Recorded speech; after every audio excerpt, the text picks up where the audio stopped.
the sequel to one of my favorite games ever made, Darkest Dungeon 2. It is still in early access as of this recording. It's quite far in its early access development cycle, actually. I do believe the 1.0 version of the game is supposed to come out in a couple of months here.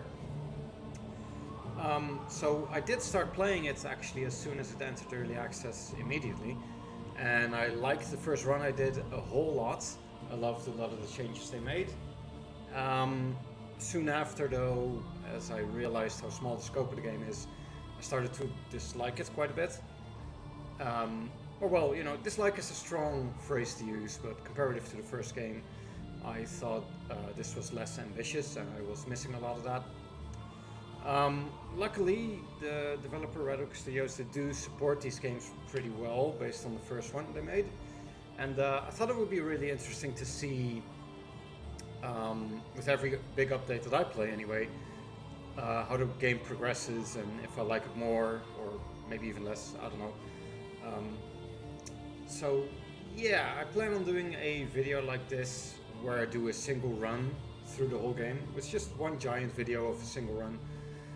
Should be a couple of hours, and just talk about what I like about the new updates or don't like about the new updates. Since this will be the first video, I'll talk about some base stuff as well, and then that will be a fun thing for me to look back on. I do imagine I will like this game quite a bit,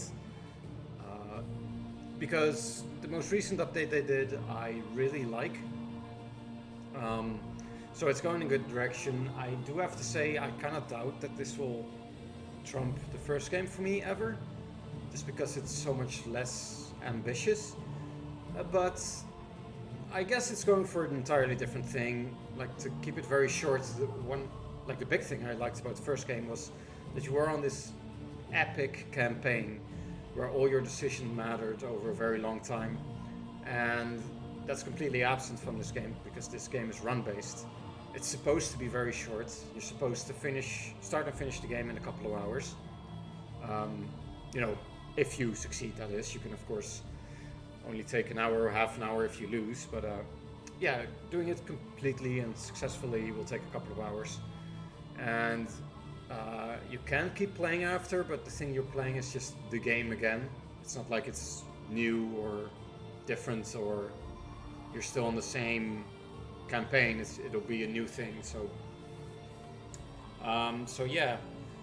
That's something that is missing here and will probably never be added because that's just not what the game is supposed to be.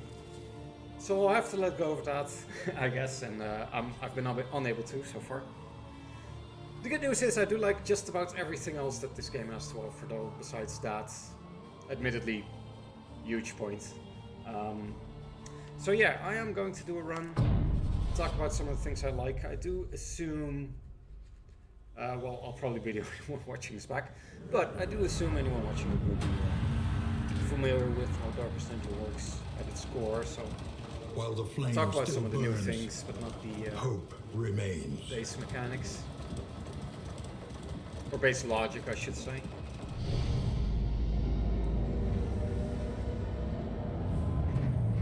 So here, Indistinct and ill-lighted. No you choose a comfort awaits confession. you This is here. the start of the game, you get to choose a confession 1 out of 5. There's only 3 in the game right now. I have 1 locked still because I haven't beaten Resentment. And also the third one is new, as far as I'm aware. It was part of the last update. So what these mean is basically, they kind of look like chapters, but what they actually are a modifier for the game. Which means if I choose Denial, the final boss of the game will be a certain one that is different from if I chose Resentment. And that is the biggest change from choosing a confession. And the other thing is ordainments. So basically, enemies can be ordained, which I guess means that they're elites. You should think about it. Ordained means elite. And they'll have some special stat buffs and all that type of stuff. And the type of stat buffs they get is different based on the confession you choose.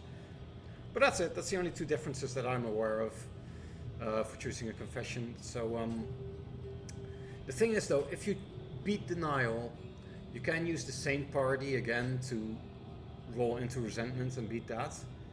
And then, presumably you can go all the way to the 5th one. So the game would be quite a decent length if you went about it that way, like doing all the chapters in sequence. However, there's no real difference from doing Denial to Resentment apart from the final boss. So while you get to keep your characters and can carry them over, there's not much to improve because skills can only be upgraded once. You'll have that done by the time you finish the game.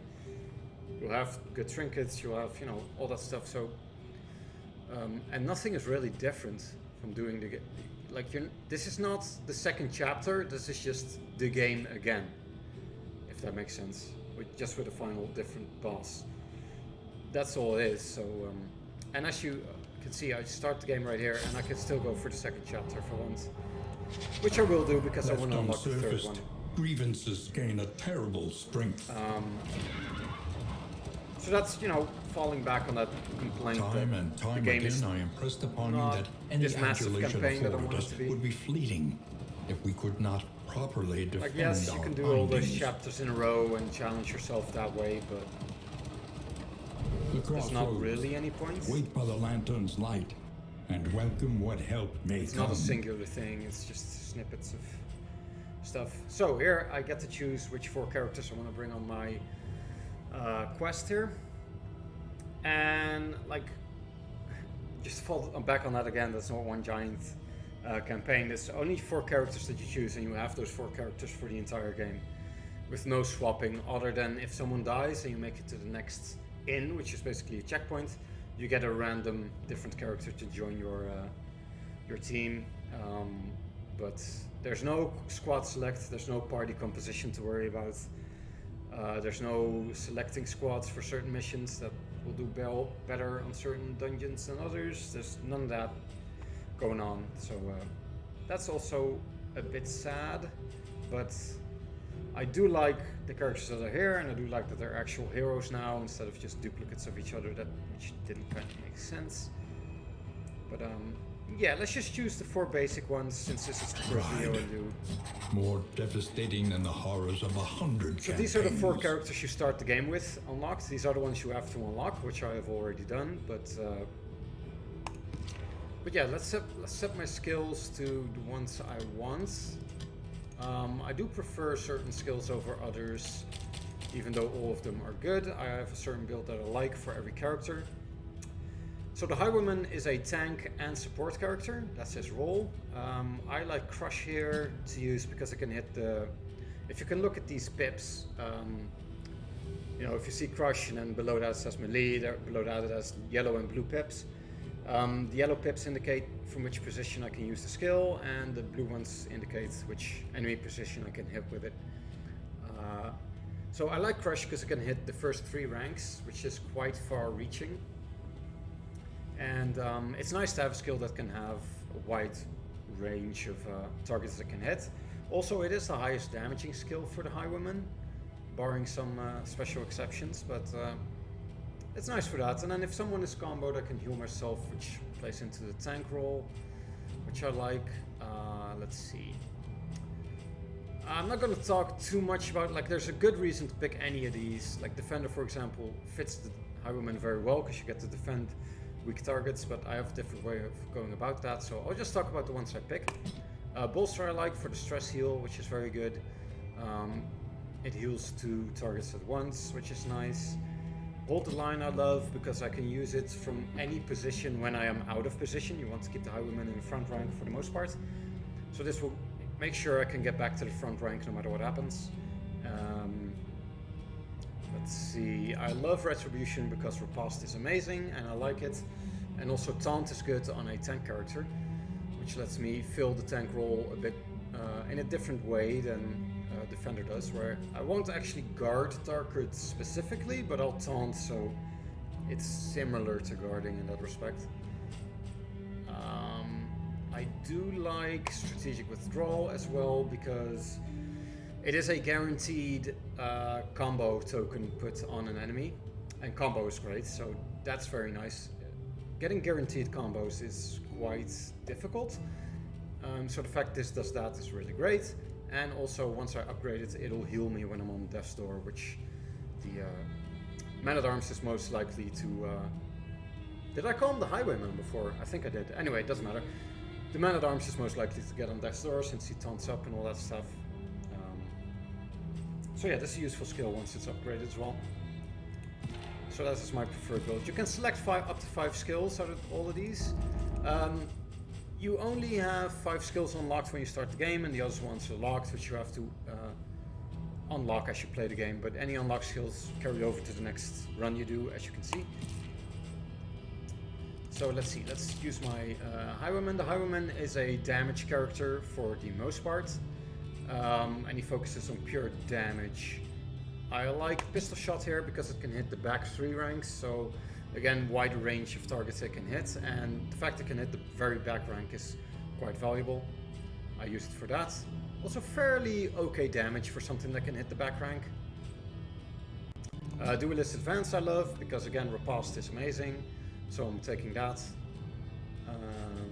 Let's see, Take Aim is good. I switch off Take Aim quite often when it's not upgraded yet because this gives me a crit token and a dodge token. Now a crit token is amazing because you get a guaranteed crit, but you spend the turn to make sure you do double damage on your next turn, so you can just do damage twice and get the same result, except if you use something like Open Vein, which I will also use, you also apply damage over time, so doing damage twice is actually better than doing damage once because you stack damage over time effects. So Take Aim is nice if you upgrade it because you get 2 crit tokens, then it starts becoming worth it. So I do switch off this until I upgrade it actually, but I do intend to use it later. I like Open Vein for the damage over time effect, it's nice. I think I'll take a double tap instead of Take Aim for the first part because it's just a high damage option here. The base damage it does is fairly fine. It's for a damage character it's not super high, but it's fairly high otherwise. 4 to 8 is pretty good. It deals increased damage against targets with less than 30% HP. It goes up to less than 50% HP later, so it's nice. And then I take Highway Robbery because I like destroying tokens when I can, positive tokens on the enemy. It's a bit of disruption for the enemy, which is good. Then Grave Robber is probably my favorite character, mostly because he was my favorite character in the first game, because I loved stacking dodge, it was great.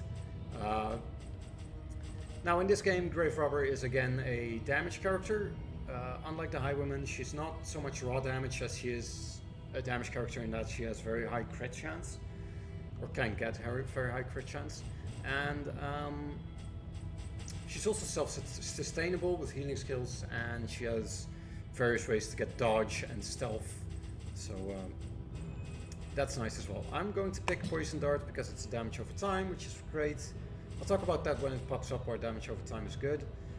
In this game specifically, I'll take Dead of Night because it gets rid of a corpse and heals me as well and puts me in stealth, so it's kind of a triple use there, which is very nice. I like Lunge because it has very high base crit chance. 20% is very high in this game. It goes up to 30% when I upgrade it. The base damage is, it can be good, but it has a very wide range, so it's not very reliable, but the high crit chance is nice.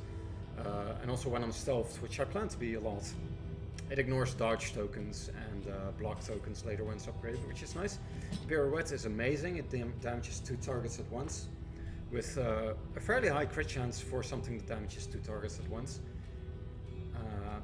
And gives me more dodge, which is nice. And then I like Shadow Fade just to set up stealth, which is a good thing. Absinthe is very good for boss battles specifically. I don't use it so much in non-boss battle scenarios because I think Dead of Night is better for healing in that case.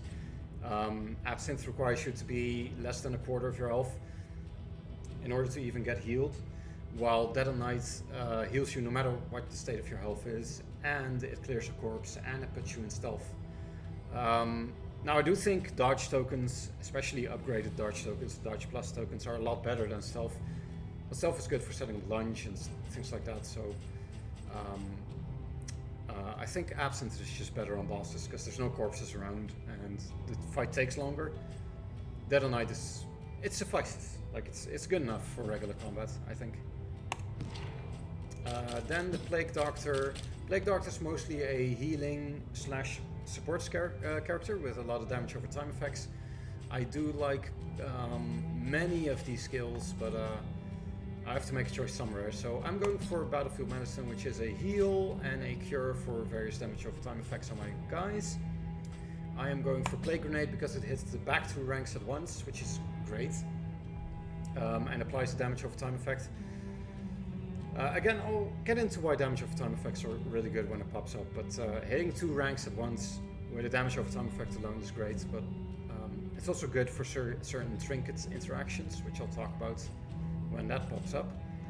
I love Indiscriminate Science. It's a very good heal when it's upgraded because it destroys all tokens, you know, positive tokens, but also negative tokens on your guys.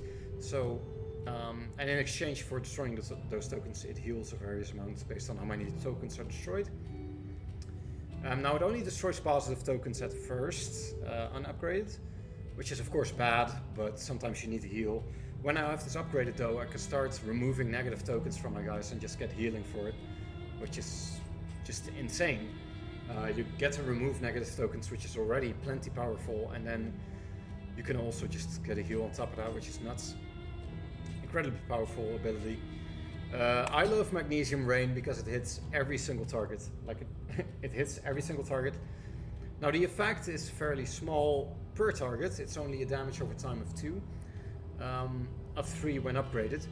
However, it has the added utility of clearing all the corpses, not just one, but all the corpses that are on the field, and it hits. The fact that it's every target means it has some interaction with certain trinkets that, you know, apply an effect when I hit a certain target. So let's say there's a trinket in the game where it applies a random damage over time if you hit a target. So if I have that trinket and I use it with Magnesium Rain, technically this hits every single target.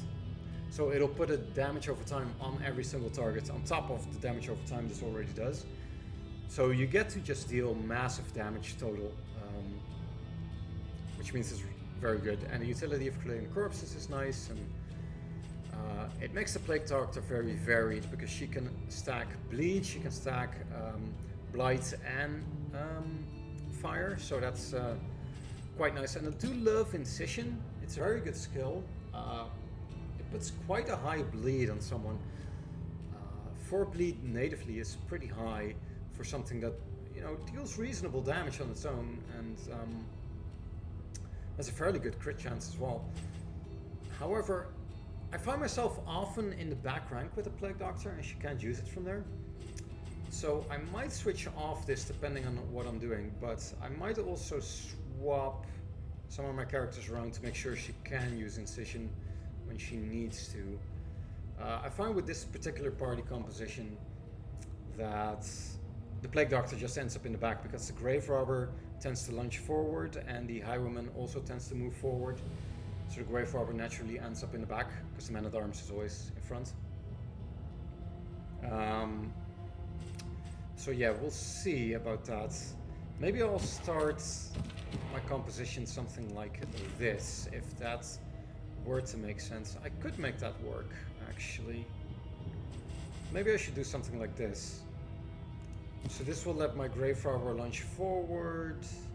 Well, she still ends up in the back if I do this. So she would have to be here, which is weird. You know, we'll see what happens. We'll see what happens. I might switch a skill, but... So let's take a look at the quirks we have. 5 Iron Constitution, plus 20% max health. That's amazing on a tank, so this is obviously pretty good. And then less bleed resist, which is bad, but whatever, I'll deal with that. Plus 20% max health. Not super great on a Highwayman, but it's fine. This one, gain on attack, 5% chance to gain 1 stress. That's really terrible. We want to get rid of that as soon as we can. Then Grave Robber. Now I love this. If she is at less than 75% of her max health, she has 20% chance to generate a dodge token out of nowhere. That's great. Melee skills minus 3% crit. That's terrible on the Grave Robber because the whole thing of the Grave Robber is to stack crit chance. So I need to get rid of this as well. I have a really bad roll on my Highwayman and Grave Robber here. And yeah, and all these things are random as soon as you start a run. So there's that. Sluice Scrounger, whatever. I'm not entirely sure what this means. This is the same thing as it did in Darkest Dungeon 1, where there's certain traits or quirks, I should say, that they're not specific on what they do. I could take an educated guess, obviously. Know where to find resources in the sluice. I assume this means that there's you get increased loot from looting stuff in the sluice, the area of the sluice. But I don't know for sure. Like, I don't know what that means. I would have to look it up on the wiki. So I wish they got rid of that on specific stuff. And on slow hand, -2 speed. Again, -2 speed on a Plague Doctor, which is a healing character, is terrible because you want your healer to go first. So you want them to have the highest speed. Because, let's say my Highwayman is on death's door, like he has 0 health left, and he has a damage over time effect on him. If his turn starts, he will take damage from the damage over time effect, and he will proc the death blow resist. Like, he has a chance to die when he has no health left and takes damage, and the damage over time effect obviously deals damage. So I want my Plague Doctor in that scenario to get her turn first before the Highwayman, so that she can heal the Highwayman, so that when the Highwayman gets his turn, he's no longer on death's door, and the damage over time effect will just take his health and not actually give him a chance to die. So yeah, terrible roll on the last 3 characters here, and a pretty good roll on the Man-at-Arms. So this is right on the offset, a little bit of a challenge. But let's go with this party anyway. The thing I can do is choose one of these other characters here, who might have better rolls on their quirks. For example, my Hellion here is amazing. She can heal 5% of her health on round start. That's fucking nuts. Let's see, Runaway, that's good, more damage. Like, these characters, some of these are quite a bit better. This is amazing. Like, Slayer and Hater quirks are so good. But I do love the Leper as well. But let's just, since this is the first video, let's just take the base cast and go with this.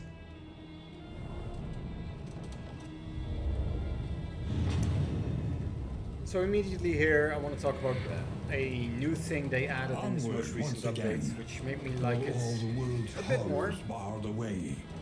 Because this game was lacking any sort of continuity between runs. It was not a perfect world. So here we are to Altar of Hope, which is the thing I was talking about. And we must fight to restore it. This is something that is supposed to replace the Hamlet, I guess, because they've talked about there's no Hamlet, like in the first game in this game. This isn't quite like that, unfortunately. So it's still missing that, but the thing is, over the course of a run, you collect Candles of Hope for doing various things. You can see them right here in the bottom left. They carry over to your next run, and you can spend them here at the Altar of Hope, and then you can spend them on permanent upgrades. For example, for the Stagecoach, you can see here +1 equipment slots. I can get +2 inventory slots. And this will cost increasingly more candles as I level this up further. And there's different categories to invest in. This one will give me passive relics and baubles, which is a resource that you use to buy things as I arrive at certain locations. So I can invest all these candles of hope into this. This is just cosmetics for the Stagecoach, which is nice. This is not in the game yet. I do believe this is something pet related, which is cool. The Infernal Flame, I won't get into this too much, but if you spend enough candles, you get this. You can pause on this if you want to, just to read that. But the idea is that you can set your flame to 1 permanently. It won't increase or decrease. And the lower your flame is, it goes from 1 to 100. The lower your flame is, the more challenging the game is. So this basically allows you to have a more challenging run. But also increase rewards, because the lower the flame is also Spare a thought for tools of means you iron. get more rewards. Such implements will serve Now there's us other well. categories I can invest these candles into. For example, here I can unlock trinkets, combat items, stagecoach in items. So, for example, I'll show one off here. I can invest 1 candle into the trinkets here. Random number generator pots. This is a trinket I now get. At our disposal. I don't just get this trinket right now, although I do get it right now for unlocking it, but I also unlocked it as an possibility to be encountered on the next run. So this trinket right here, there was no chance I could have ever discovered this in the game on any of the runs I did until this just happens. From now on, it can be discovered in various runs in the future. And also to get some additional rewards, I just get it immediately this one time. So that's how this works, and it works the same way for all these things. I do want to spend some more on this, but I'll show off the other stuff first. Here I can invest into the heroes. This will give me some, for example, this is a trinket that's exclusive to the Highwoman. If I unlock this, similar to before, I'll get the trinket immediately now, and also I unlock it as an opportunity to encounter it on a future run.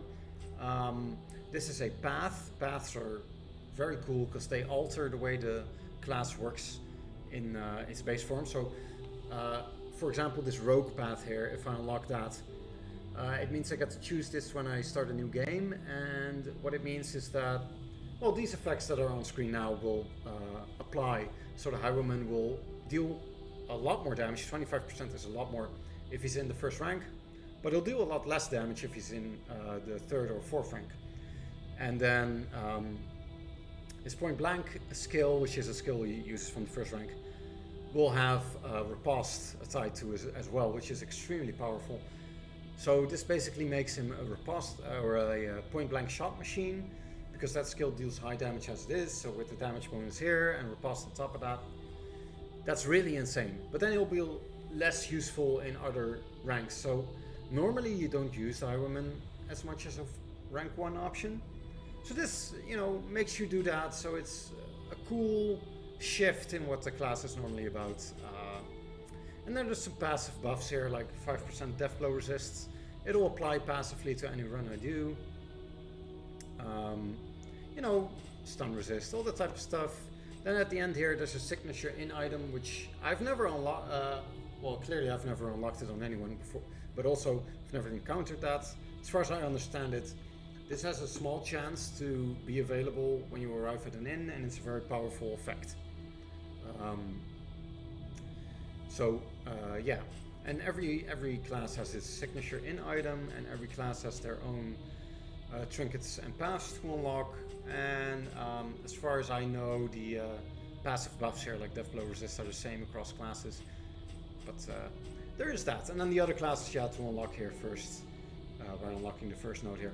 Then the bounty hunter they added, I've still not seen him ever.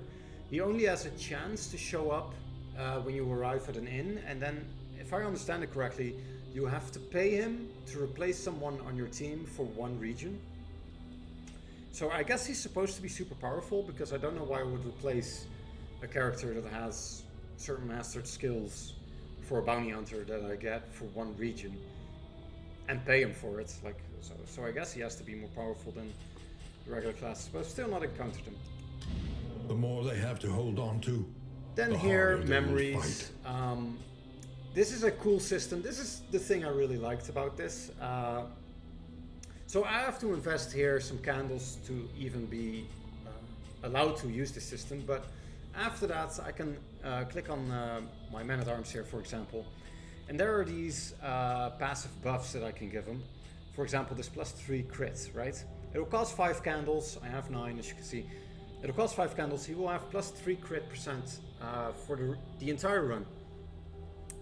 Now, even if I beat the run, if I start a new run, if I continue to another chapter, or if I abandon that and start an entirely new run, the man-at-arms will still have this +3% crit chance, so this will carry over from run to run.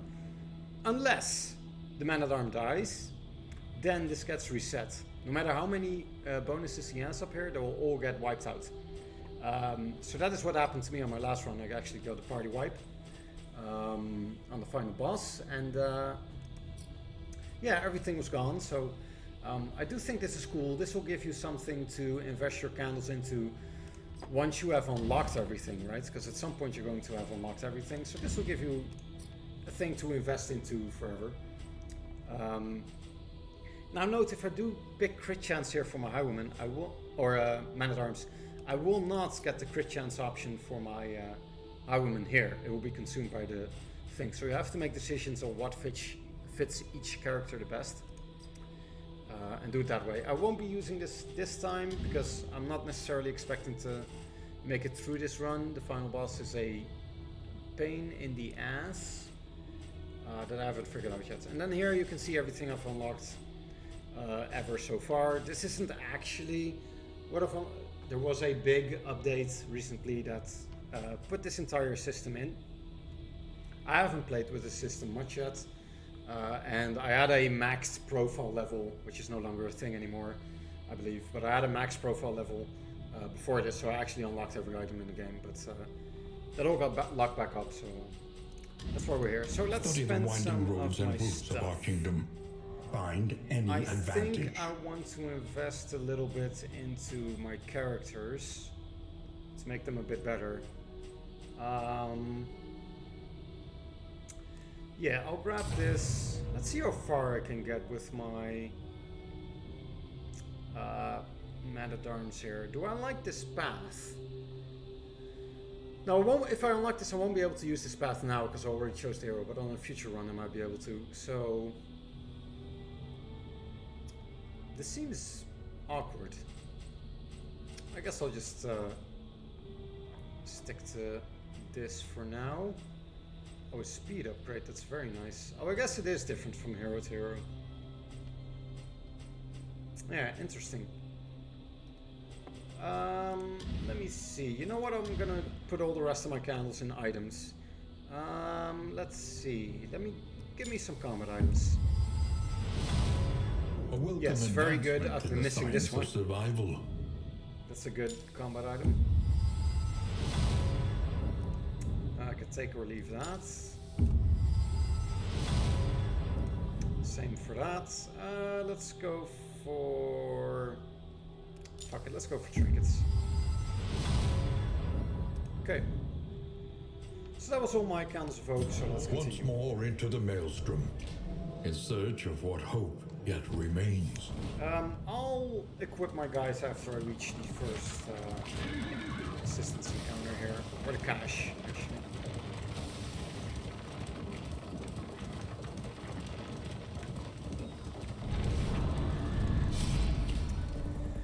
Now, I got to choose a bonus for starting the game here. I can have a choice out of trinkets and combat items by the looks of it. Now, as I hover over my man-at-arms here, if you take a look at my Grave Robber and Plague Doctor, they are glowing with a yellow hue. And basically what that indicates is that they agree on this decision. So if I let my man-at-arms make this decision, then the Grave Robber and Plague Doctor are in agreement, and that will increase their relationship. As you can see right here, relationships are surfaced here. All these pips below here, they indicate how far a relationship has progressed. They can progress either positively or negatively, and when they reach the end here, they will either reinforce to be positive or negative. Positive relationships are incredible. They make your characters heal each other, stress heal each other, take damage for each other, give each other positive tokens, things of that nature. That's incredibly powerful, so that's why the relationship system is extremely important to do well. Not just because that's powerful, but because negative relationships are the opposite of that, so they'll start giving each other stress, they'll start applying negative tokens to each other, and that'll just make you lose combat. You can see stress level here. If stress reaches 10, he will have a breakdown, and all relationships will progress negatively by a huge chunk. And he will take critical damage, so he'll take damage until he has 10% of his health left. So you want to keep stress as low as possible, and you want to keep relationships as good as possible. That's basically what it comes down to, otherwise the game becomes unbearable and really difficult to complete. So the fact they all agree is nice, and I get to choose a bonus. I think I'll take some combat items. An unexpected find. Sure, whatever.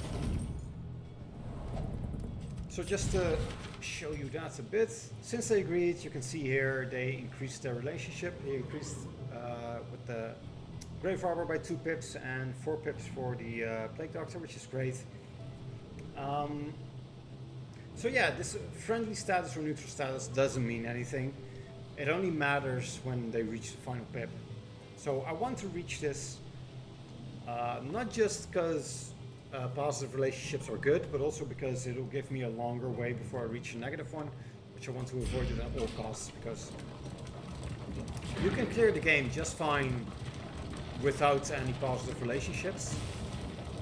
But it'll be easier with positive relationships, but you don't need them. However, it's very hard to clear the game when you have negative relationships, so I want to avoid that as much as I can. Now I got to purchase some stuff if I want to jumpstart this campaign here. I always look for things that increase my relationships, which there isn't anything here, so I'm not too interested. Is there certain trinkets I want? No, not really. Now I do want this 100%. Positive banter basically means that, you know, while you're riding in the stagecoach, random stuff will happen down there. They'll gain stress and they'll gain positive or negative relationship progression. Positive banter means that they have more chance to enter positive relationship progression than negative. Because otherwise, whether a relationship progresses positively or negatively is mostly RNG, and it's influenced by how stressed your characters are. When they have 4 pips of stress or more, which you can see by the bar below their health bar here, You see, they are more likely to enter negative banter. the spreading We want to prevent that, so... this is the first combat, it's just tutorial combat, so it doesn't really pose any threat. Nice opening from the Grave Arbor, that's exactly what I want to see from her. Malaise. I'll remove the corpse Measured and put and damage all the steady. time on everybody. Oh, she got stunned immediately, that's quite nasty. Let's move forward. My arms.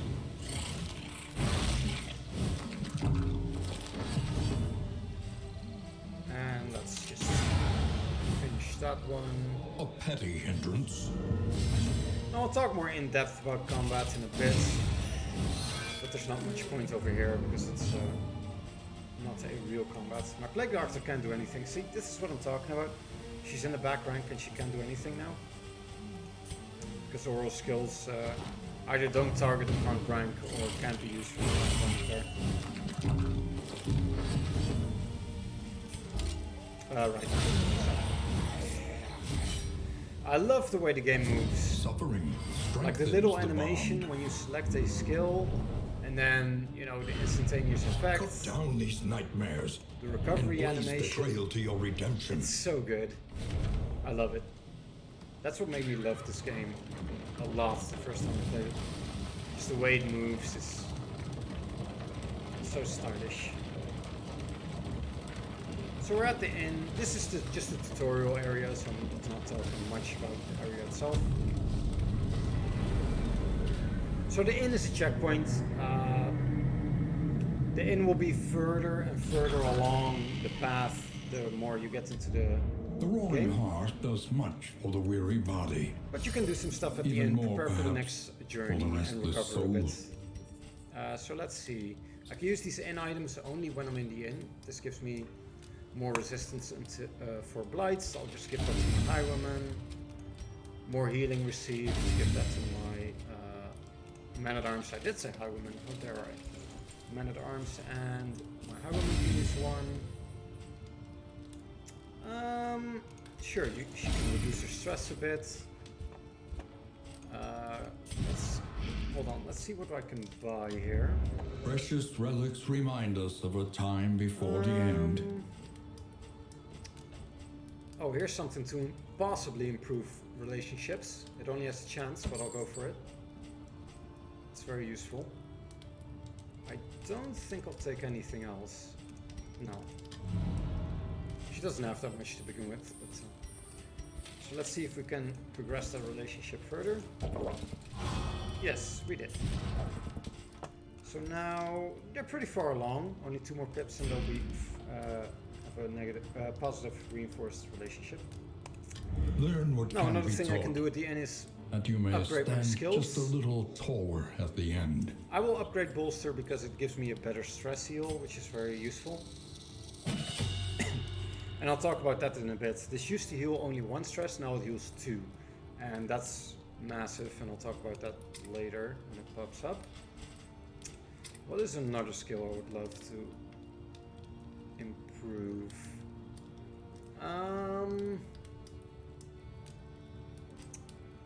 Let me see. I kind of want to deal some more damage, but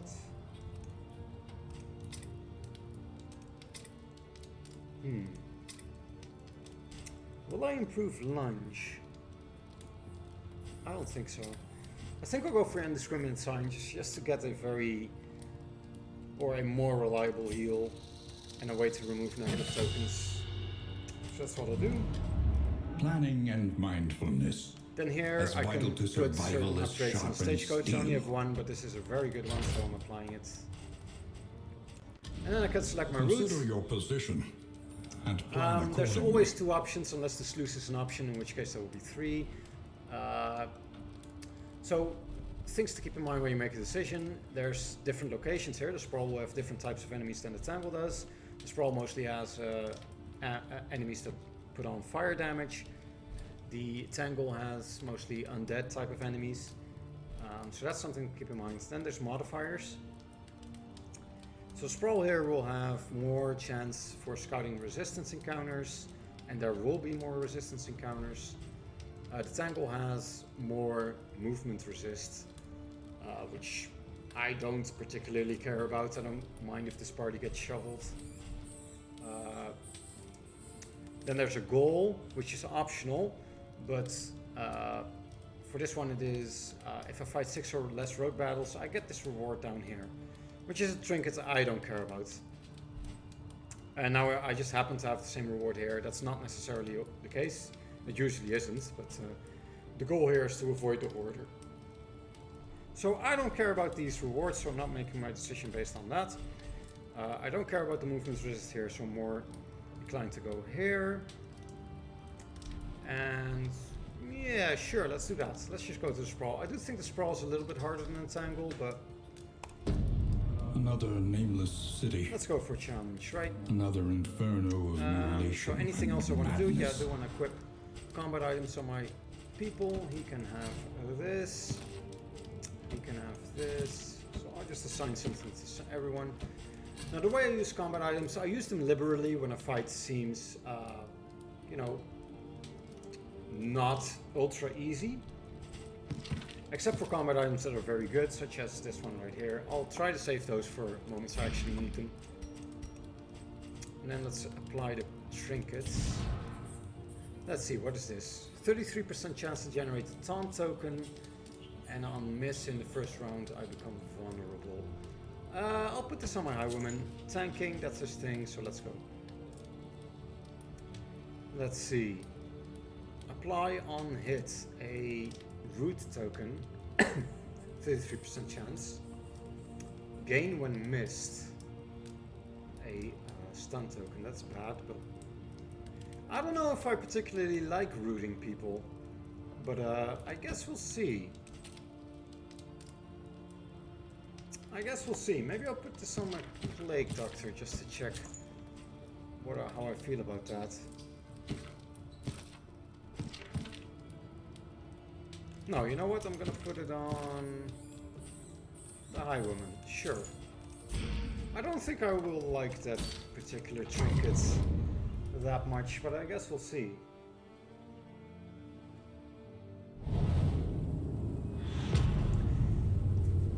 Now I'll start moving a bit more. I won't have to. I've talked through most Behold. stuff, The so I great won't have to do much cities of that, of man, except for right here. ruined and aflame. So this is the first real region I'm doing. Now I can choose, if you see to the left here, I can choose various places to go. A green line to a place means nothing will happen on the way towards that place. A blue line means there's a road battle, so I'll enter road combat. And then there's various these icons here. All have various locations and things that happen. I'll talk about them as I go to them. Some are better than others. Some you want to do at certain times than others. But also, let's say I want to go to this one right here for some reason. For example, because it has a candle associated with it. If I go here, I'll get a candle just for going there. That means I would have to go right here. Even if I want to go to one of these, I would have to go right here because there's no way, like these two icons are not connected to this one. So I wouldn't be able to go there. You can't go backwards. So that takes into the decision making. Also, if you see at the bottom here, my characters have an opinion on where to go. These three want to go to the resistance encounter, and my man-at-arms wants to go to the unknown location. If I go to the location that they want to go to, their stress gets reduced. You won't see that now because their stress is at 0. But if I go to the location they don't want to go to, their stress is increased. So that also comes into play on where you want to go. So many reasons to go to a certain place over another. I do want to go to the candle because more candles are good for the next run. So I'll just go to the question mark here. So you saw there the increase in stress. And if you look below here, you will see stuff start to happen as I drive. Like my Grave Arbor just got stressed there for no reason, just randomly. I don't have a lot of influence on that.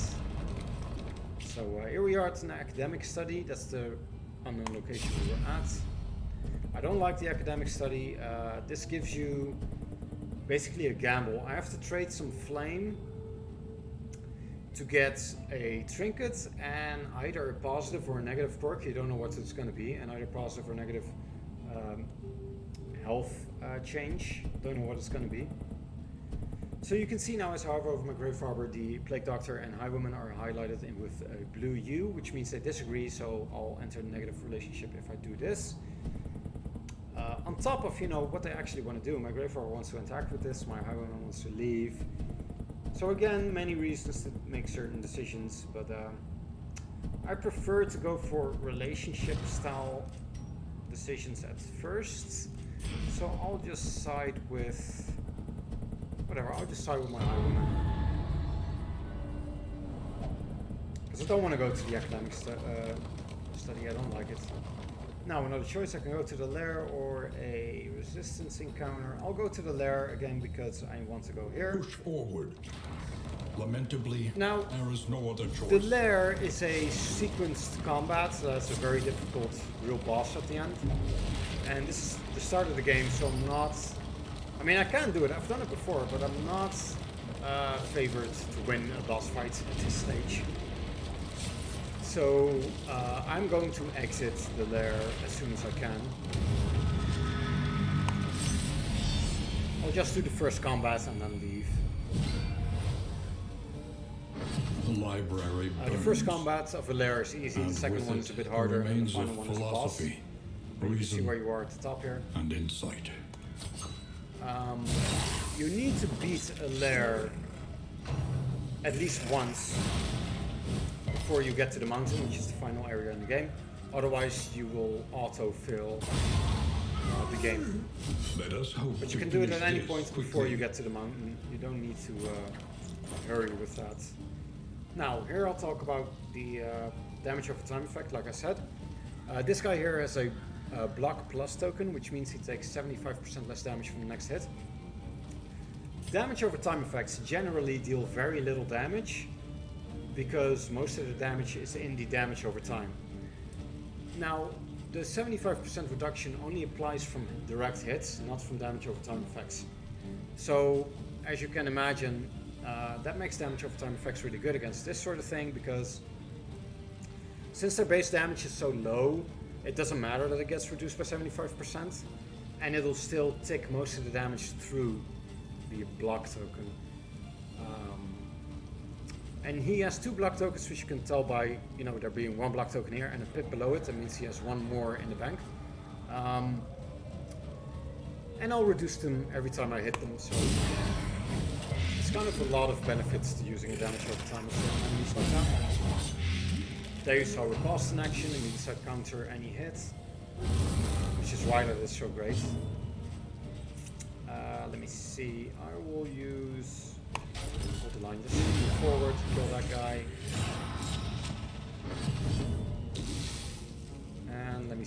This guy is very dangerous because the only thing he does is move forward, but once he gets to the front he will explode and deal massive damage to everyone. I want to avoid that. So I am going to target him for the most part. Let's just deal damage, I think. Yeah, sure. Only 1 damage because of that block token, but whatever. It doesn't matter. Let's... yeah, straight up deal damage.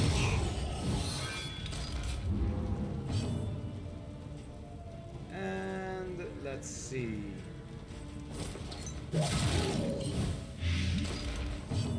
So he's dead, I can tell by the damage, like he has 3 health, he takes 5 returns, so he's already dead. I don't have to worry about him. Let's just clear the corpses. So I can start hitting that guy as well. An unavoidable end. A deliberate and methodical appliance of harm. Nice. You will see the Grave Robber creating the most out of everyone in this run.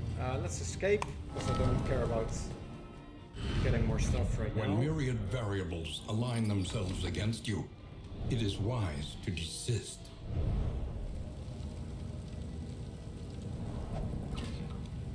Okay, bring the Mac back up.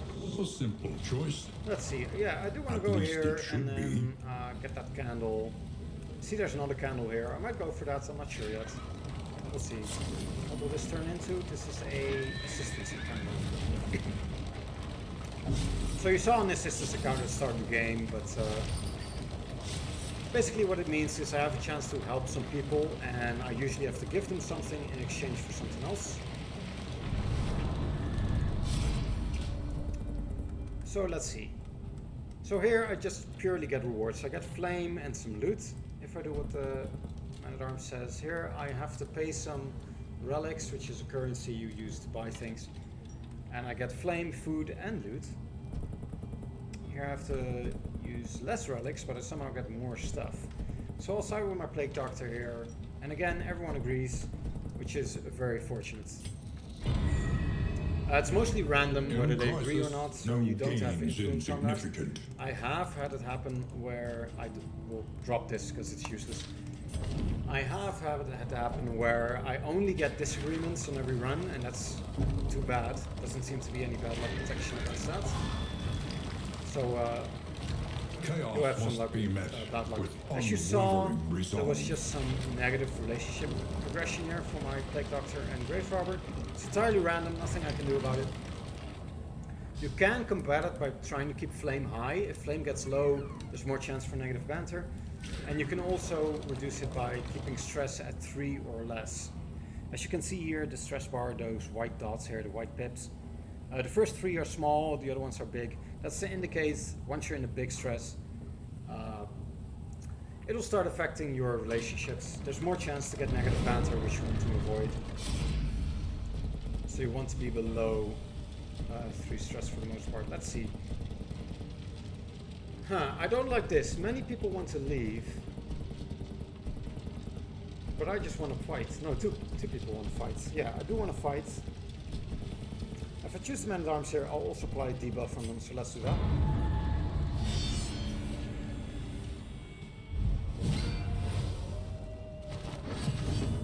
So they get shuffled, which is great for me because like what happens most often is that supporting characters that apply very annoying effects are often in the back ranks.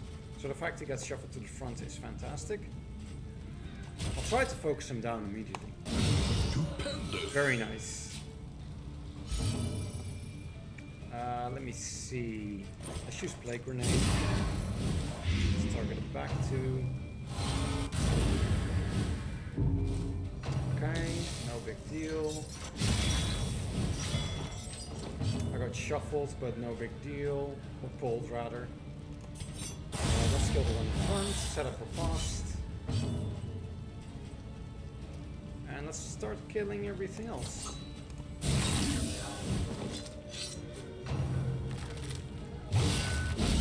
Master stroke. Very nice. So probably a good moment to talk about some of the tokens here. So this is something I really love about this game, is the token system. So as you can see below this enemy here that I'm highlighting, This is a dodge token, which means he has 50% chance to dodge the next attack. No matter what happens, if I hit or miss, this dodge token will be consumed. But yeah, he has 50% chance basically to avoid the damage. Then this riposte token here indicates the next attack he will counter. Like similarly, my Highwayman still has a riposte token, which is good. Now my Grave Robber here, she has a blind token here, which means he has 50% chance to miss the next attack, which can happen. Which also gets consumed. You know, whether I hit or miss, it doesn't matter, but it'll get consumed. Now, the reason I love this is because almost every token is a 50% of something. Except for dodge and block, they also have plus tokens. So dodge plus will be 75% chance to dodge, and block is normally 50%. Block plus will be 75% chance, or 75% reduced damage. But it makes the game very simple, even though it feels simple, even though I guess simple is the wrong word. It's very clear on what happens because there's no more stats. I mean, there are stats, obviously, like here, like blight resists and all that type of stuff. But there's no accuracy, there's no dodge, there's no nothing like that. It's all with the tokens, and it might sound less in-depth, but I found it to actually be, well, it's at least as in-depth as the first game, if not more. And the fact that it's so easy to parse and just be able to tell what's going on makes me love it a lot. So that's the thing, yeah. And let's see, let's use pirouette so can it A master stroke. As you can see, he did dodge, so that is something, but whatever. So taunt token here, enemies are forced to attack these targets if they are able to. So that is good. I don't necessarily want to set up a pass because everyone is almost dead, I just rather attack. Let's see, this one deals 4 minimum, so I can do that one. One less obstacle in our path. Let's see, what do I want to do? I think I'll shoot the one in the back, because there's a chance I will kill him. Oh, I definitely did not, but okay.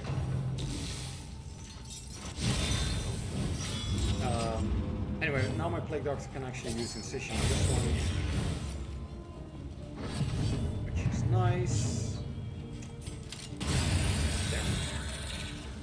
The work continues. So all tokens and buffs and debuffs get removed at the end of combat. You get some loot. The loathing That's that. festers. Let's keep going to the next encounter then. Yeah, I will go here because I would like to go to the candle one. Now, as I'm driving, I'm trying to drive over the debris if I can, because there might be loot in it, as you can see at the top right here. As far as the eye can see. It's just a random chance to lose loot in it, which you can increase various ways, but that's why you should do that. So this is another combat. Let's see. So this resistance encounter here, if I do it, I will reduce loathing. At the top left here you can see the loathing bar. There's 5 icons here. The more they're filled, the more loathing I have. What it boils down to is the more loathing there is, the more chance of negative relationship reinforcement, the more chance of stress, and the more chance that enemies will be ordained. If you recall, ordained means to just elite enemies with stat buffs. So I want to keep loathing low by doing these types of encounters.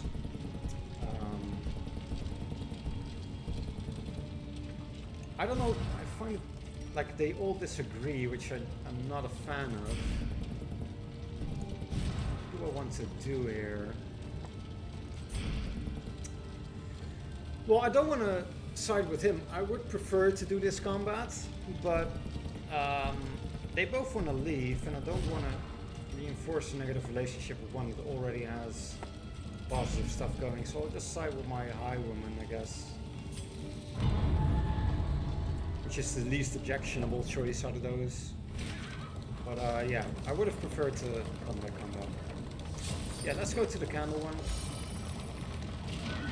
I lucked out that they wanted to go there as well. I would have gone there no matter what Perhaps though. you're because I finding want your the candle. courage at last.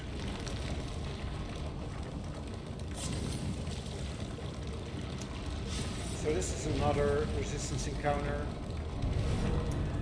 Now, if you recall, there is a modifier in this area that makes these resistance encounters 200% more likely to pop up, so that's why I'm running into so many. Let's fight this time. There, nice. Two facets This is of the a same reinforced stone, positive relationship. never one without the other. I'll show that off right now. So here you can see the relationships. As you can see, he's unfriendly with my highwayman here. Generally in this game, gold or yellow means good, as you can see by the traits here.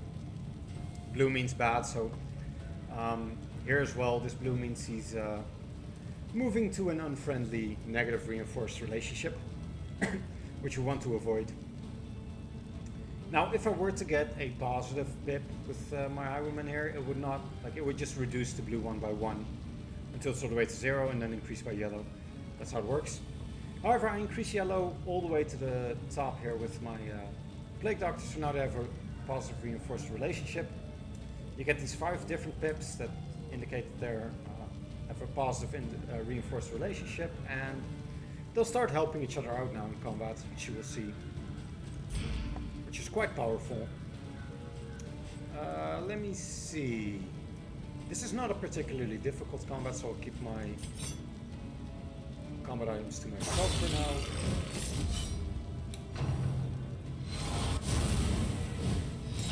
Set up the post. I got blinded here, which is not great, but I'm going to set up a post on my rounds. Let's see. So, something you can do, right? I have this blind token here, 50% chance to miss the next attack. You can consume that token by using a combat item. So if I want to make sure my next attack hits, I could use this combat item first, which will consume the token, and then my next attack will no longer have a penalty, or possible penalty. I don't really care right now though. So I'm just going to use it anyway. It did hit, so that's fine. An unavoidable I'll use end. Plague Grenade to try and get rid of the support character in the back here. A breakthrough. Very nice crit. Very nice. Yeah, I'm out of boss tokens now, so no longer counters the next attack. Let's see, can I kill the one in the back? No, I don't think so, but I can kill the one in the front here. Oh, which I didn't, too bad. Got a low roll on that. Let me see, what do I want to do with this dude? Do I want to move forward? No, not really. Let's just kill the one in front.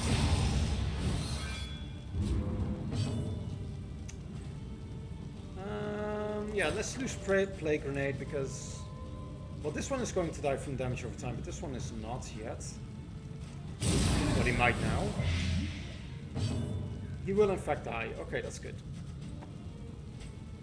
So these two are dead. I don't have to worry about them anymore. Let's drain that one. He resisted the damage over time. Let's do that.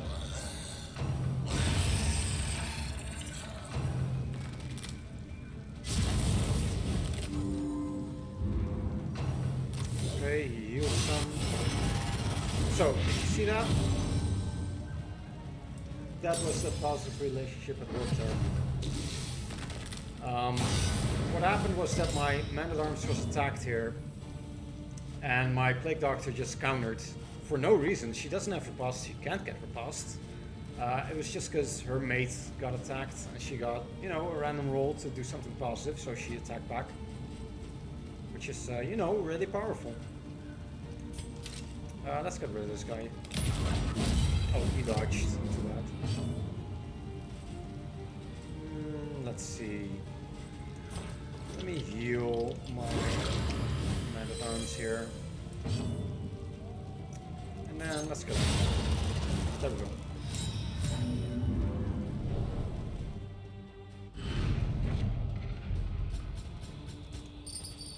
I'll take most of this, if not all of it. Ooh, more speed. I do like that. I kind of want to The put that on my loathing of Plague base. Doctor. Although I'm not happy with the reduced max health. I'll put it on my Grave Robber instead.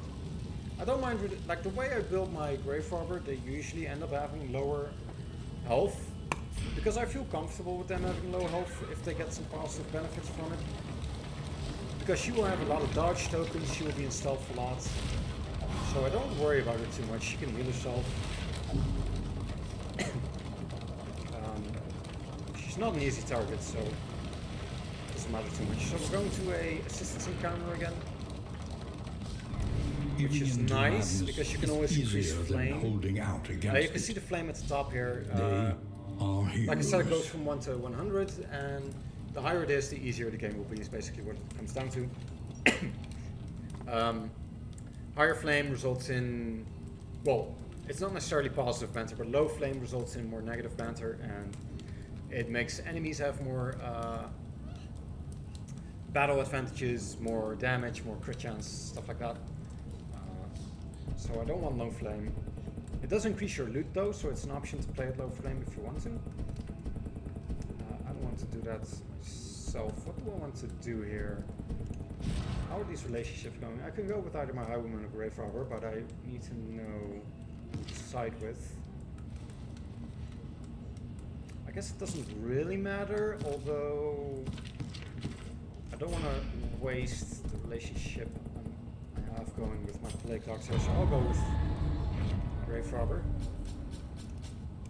I'll take the bread, I'll take this. I'll leave that because it's really bad. Okay. Okay, so you saw some negative relationship reinforcement again. Now, like I said, when they get to 4 stress or more, there's more chance that they'll enter negative relationship progression. The difficult part is healing 4 stress down to 3. 3 is fine, 3 doesn't matter. 3 and lower, like no negative effects. 4 and higher, negative effects. So I want to keep it at 3 or less. However, every single stress heal in the game can only be used at 5 or more stress, as you can see here. Not every stress heal is the same, but all of them have this requirement that someone needs to be at 5 or more stress for it to take effect. Which is a problem, because, like I said, 4 stress means bad things happen. It doesn't matter where you are, from 4 to 9 stress, it's all bad, okay? So the fact you cannot heal 4, back down to 3, is not good. But look at this, right? At 5 stress on my Man-at-Arms here, I can heal them for -2 stress. So let's assume my Grave Robber is at 5 stress, I can heal it back down to 3. Now if you recall, 3 is good, so that's what I want. 4 is bad, but I can't heal 4. So now, this is something I don't like about the game so far, is how this feels, there's such a dissonance here for me. I am now encouraged, strongly encouraged, to try and increase stress. I've had negative relationship progression twice now that I've even seen, and I'm not paying attention, with my Grave Robber here, because she was at 4 stress. I am getting desperate here to heal it back down to 3, so I really, really want her to have more stress so that I can give her less stress. That makes no sense. It's very, very odd. And this is not a thing, this 5+ requirement was not a thing when the game first entered early access. It was one of the first changes they made because the game was too easy. And I admit the game was too easy. And I admit the game, from a difficulty standpoint alone, if I take that in a vacuum, is much better now. Because I actually lose runs quite often. But this feels so artificial and dumb that I wish they went about it a different way. I don't know what that way will be, they would know better than me, but I don't like trying to game the system to get more stress. Well, having low stress should always be my priority, not increasing it. Anyways, so we're at the final node of the game now, or at this area I should say. And this is a fight with cultists. Cultists are these types of enemies. They're the probably the most dangerous enemies in the game. They do have tears though, just like every other. These particular ones are not that dangerous. But yeah, you will face a cultist encounter like this in the last node of every area, and it will get increasingly harder the further the area you are in. I will try to focus down this one because it's a support character, it heals the other ones. Again, it has a block token, so I'll use damage over time effect. Circumvent that a bit. Get more stress. So this is perfect. This is really good what happened. She got horror, which means she has a chance to get more stress on her turn start. Which is fantastic, because now I am encouraged to, even if I can win the battle right here with this move, I would be encouraged to stall and to try and avoid to end the battle, because I want her to get more stress so I can heal it back down. That's very stupid. It shouldn't work that way. I should never be encouraged to stall. I should never be encouraged to get more stress on my guys and whatever. Luckily I have this item here. This item, it'll heal stress no matter what level of this at. So yes, that does circumvent that problem from not being able to heal for stress. However, this is limited quantity and you can't reliably find it, so you can't count on having it. However, I use it here because I don't want more negative relationship progression. Let me enter the post here. And let's see, let's enter a post with a Highwoman as well. I'm still targeting this one. I don't like that one particularly. He resisted the damage over time, let's do that.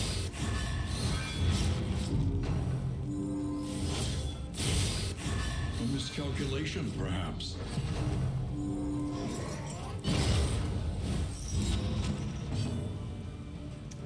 Let's see. I can't quite hit any of these things. I'm not encouraged to use these combat items, I feel personally right now, because I don't feel stuck in this particular combat, and it is the final one of the area. I get to heal and do all that stuff at the end in a moment, so I'm fine. I'm just willing to grind this combat out. Let's see now. Start going for it.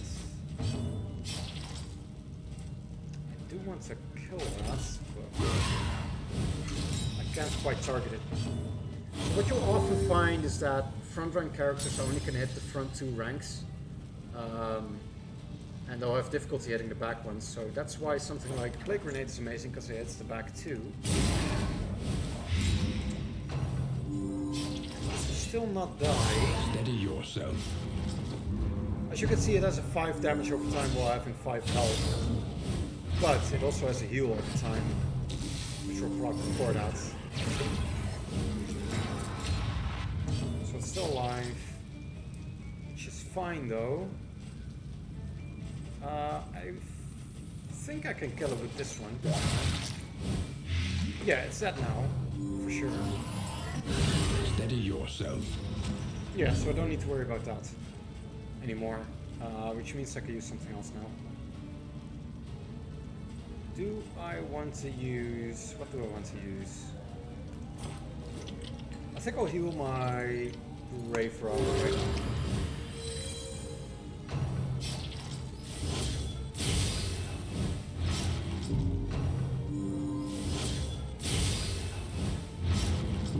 Taking some high damage, but it's fine. I have high stress here, and so does my Plague Doctor, so I'll use Bolster here, which reduces stress on both my Men-at-Arms and the Plague Doctor. Compassion, quiet. When they are at 5 stress or more, of course, but that's good. See, you can see I reduced my Plague Doctor from 5 to 3, which is fantastic. Let's see, let's set up more Riposte, I think. Do I even need to? No, hold on. Let's actually use a damage over time effect here. Try to get rid of this front one. If I can. Let's use Pirouette.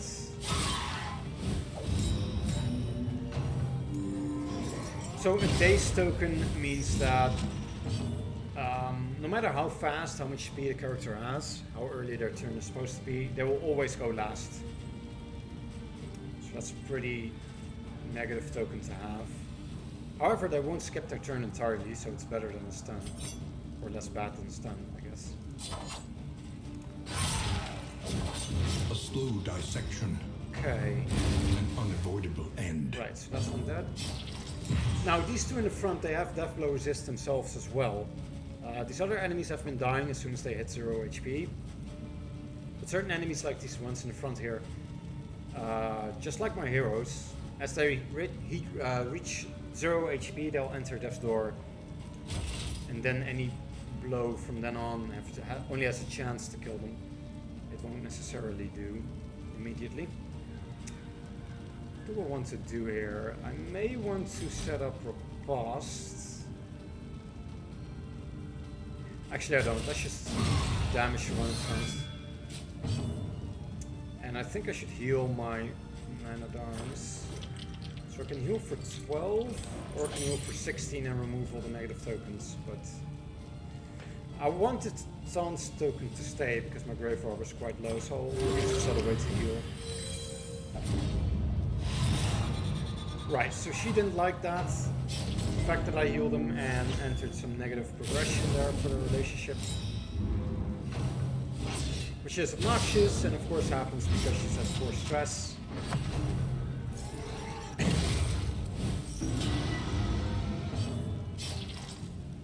So this one is at death's door, they only have a chance to die now. As you can see at the bottom right, I can't show it while it's over here, while I'll hover over her. 5 death blow resist, so that's 5% chance to survive the next blow. I myself have 60 death blow resist, which I can increase by keeping flame high and using certain trinkets and stuff like that. I'll just deal some damage to her, I think. You know what, I'm gonna assume that damage over time will finish her off and start focusing on someone else.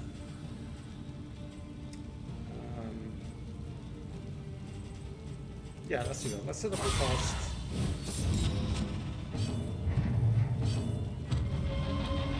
And let's see here. Do I want to heal my Grave Robber?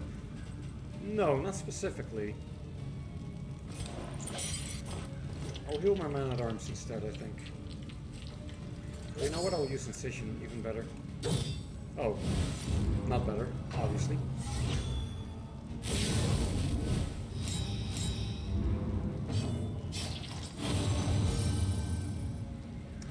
So there again, just random -2 stress because of a positive relationship, and she was at 4, so now at 2. Fantastic, really, really good.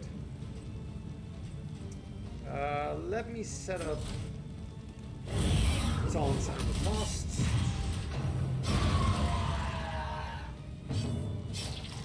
Now let's consume that corpse to gain some health back and gain stealth. That was a crit heal as well, which is fantastic. So look, I'll use Lunge now, and so this one has a dodge token, right? But since she's in stealth, Lunge denotes that they'll ignore the dodge tokens. So this will hit 100% chance, which is great. That was a good crit as well.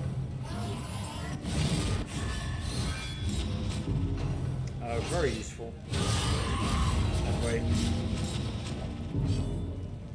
Okay. Getting low on health, but I'm still fine. Let me see. Let's use Bolster. No, actually, let's just kill this one off. Oh, I missed. Haste and carelessness. Too bad. Hallmarks of the unprepared. Let me see. I really need to kill this one. Oh, she survived that slow resist. That's too bad. Anything I can do here? Let me heal my Grave Robber, I think. Yeah, let's do that. Relief comes rarely in these times. Savor it. There, finally she like that.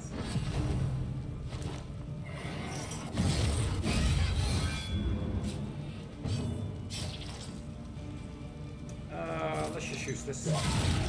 She survived again. That's very awkward. She only have 5 death blow resist, so she's getting a bit lucky there. But, I assume she's gonna die next time.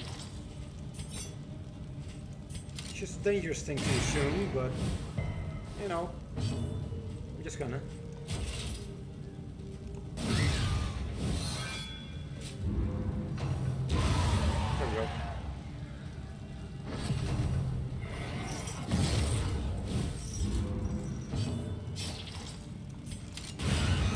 And we're done.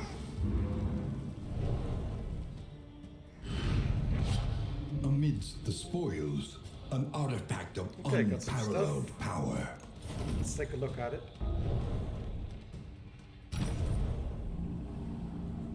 I do have a full bag right now, which means I have to discard some stuff. Unless I equip it, so let's go with that. Oh, this is a specific one for the Plague Doctor. If she's first in a round, do they mean the first position or the first to act? I assume the first to act.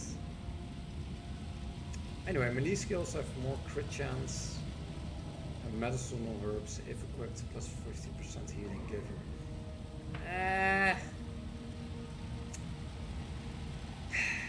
I don't care about this at all on any level. I'll get rid of it. Let's see, plus 50% damage and minus 33% max health. Perfect for my Grave Robber. Absolutely perfect. Why can she not equip that?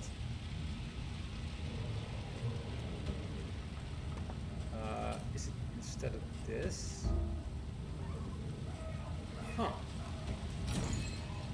That's odd. Oh, I need to equip the stained item first. I can't otherwise do it. So yeah, this requires a stained item to be equipped, which this one, as you can see, is stained. Does some stuff. I do like this interaction. Quite nice. Let's see here. What do I care about? I do like this. I don't care about this. I don't care about this. This is kind of useless. No. So there. Now let's go to the end.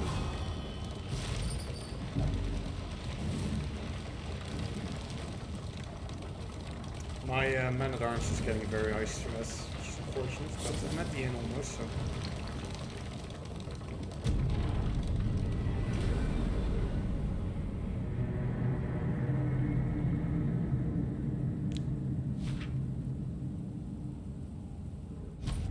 Rest tonight. So here we are, the first real Under the inn, because the first one doesn't really unblinking count, so gaze. this stuff always happens. Loathing increases as you reach the next inn, so it's back up to 3. I've gained some quirks, that's just a random chance to happen, so I can show them here. -1, +1, Slayer of Plague Eaters, that's fantastic. It's for my Grave Robber as well, there's more crit chance, it's so good. -1 for my Highwayman and -1 for Man-at-Arms, so not particularly great. Here's the reward from the goal I completed. I don't care about it at all on any level. I guess I'll pick it up for now, since I don't have any other trinkets to equip anyways. So every inn here at the top left you can see has a different event associated with it. This one heals me to 50%, reduces stress by 1, and makes me deal 20% more damage to pillagers for the next area. Which is nice, I guess. It's mostly random what this is and what it does exactly. It almost always heals you to some amount though. Which is nice. Let's use some inn items. I'll put these random talent tokens on my man-at-arms. Move resist for my Plague Doctor because she's less willing to get moved. I don't want to get stunned on my tank.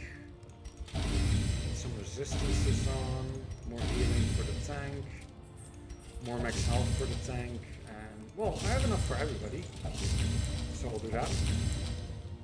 You can only eat one type of food per inn, so I can't use this now anymore if I wanted to, which I don't want to because it's really bad. But yeah, so I can heal someone as well. I think I'll heal these ones here. Let's see, I can have some positive relationship. Who does he want? Oh, he would like some positive one with her. They did, nice. Only one more pip they need. Maybe I can buy something that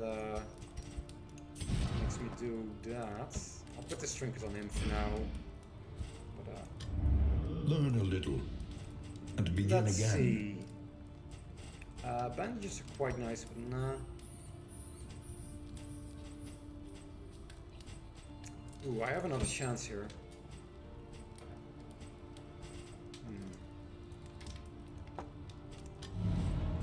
I hope I get the good roll. Yes, positive relationship. Great. Aspiration unites the hopeful. Very nice. So he's doing good. He's not doing too well with him, but that's okay.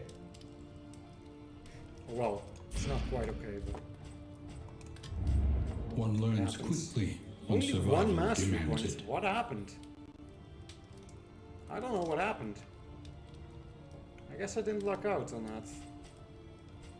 That's really bad. I've never gotten only one mastery point as the next in. I guess I need to make a really hard choice here. What do I want, really?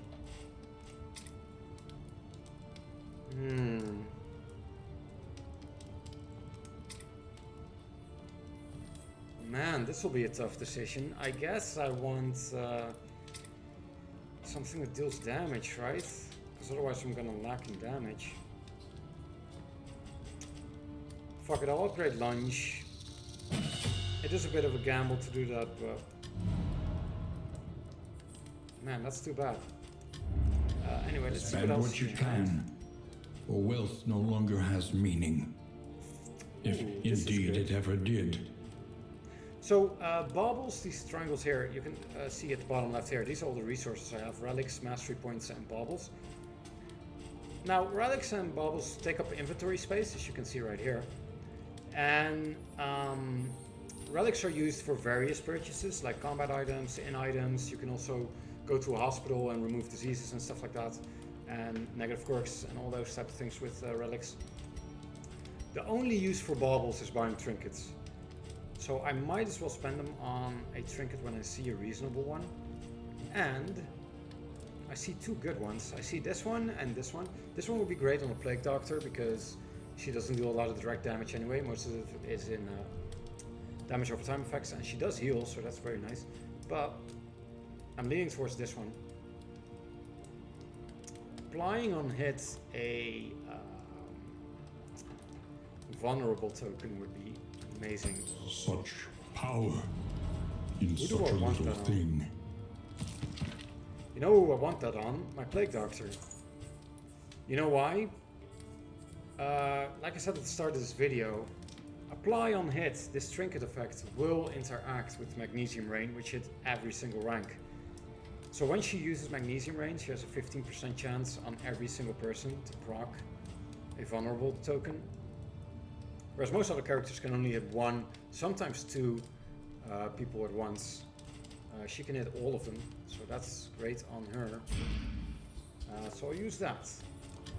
Each And there's nothing to improvement, install. a new variable in I'll the have to equation of choose your a fate. direction. Win 4 road battles, avoid the hoarder. I can do both of those. More path choices, that's interesting. 10% negative banter. Well, fuck you, I'm not doing that. Are you crazy? The Shroud is also a more difficult area, I find, than most others.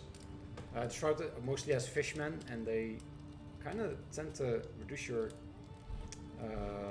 or increase your stress and have a lot of crits and stuff like that.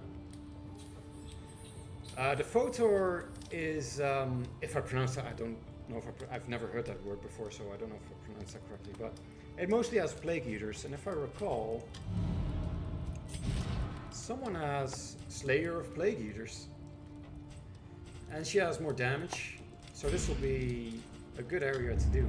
Consider your position and plan accordingly. So let's go there. And let's enter it. I'm good to go.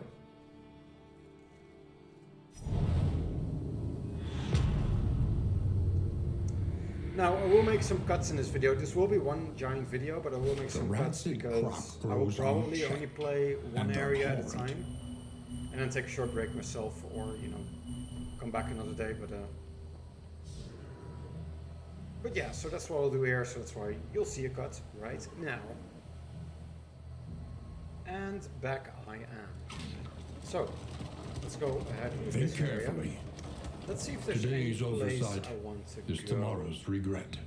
Now the scouting always happens randomly. There's just a random chance a node gets revealed. Unless you get to a watchtower, which is over here, it reveals every single node, which is good. I would like to go to the creature den. The creature den is sort of like a mini lair in that it's a sequence fight, but it's only 2 instead of 3, and it doesn't have a boss, but it does have a harder fight at the end there, and you get some bonus rewards from doing that that are quite nice. So I do like to go there, which means I have to go right over here. Perhaps you are finding your And there's a courage resistance at encounter last. here, which I like to do because I like to keep loading low, personally, and you get some nice rewards from that as well. You have a chance to get mastery points from that. So I enjoy that. Let's see, this... So she wants to enter, he wants to leave, which I'm not going to do. She wants to enter and make all of them vulnerable, while she wants to enter and make all of us powerful. Which I guess is a different way to get the same results. Let's look at relationships here. Who was what with who? They will agree. I don't want to spoil that negative relationship there. But neither do I here, but oh well. Whatever, there's no good decision there, so I'll just take one of them. So, as you see when it started, I got a elite enemies modifier here. So there's two things to explain here. This one is ordained. Now I know, you can tell by this little crown icon here. Now I know I've been saying ordained basically means elite, but I just use elite there as a term that everybody knows what it means, because elite and ordained in this game is actually a different thing.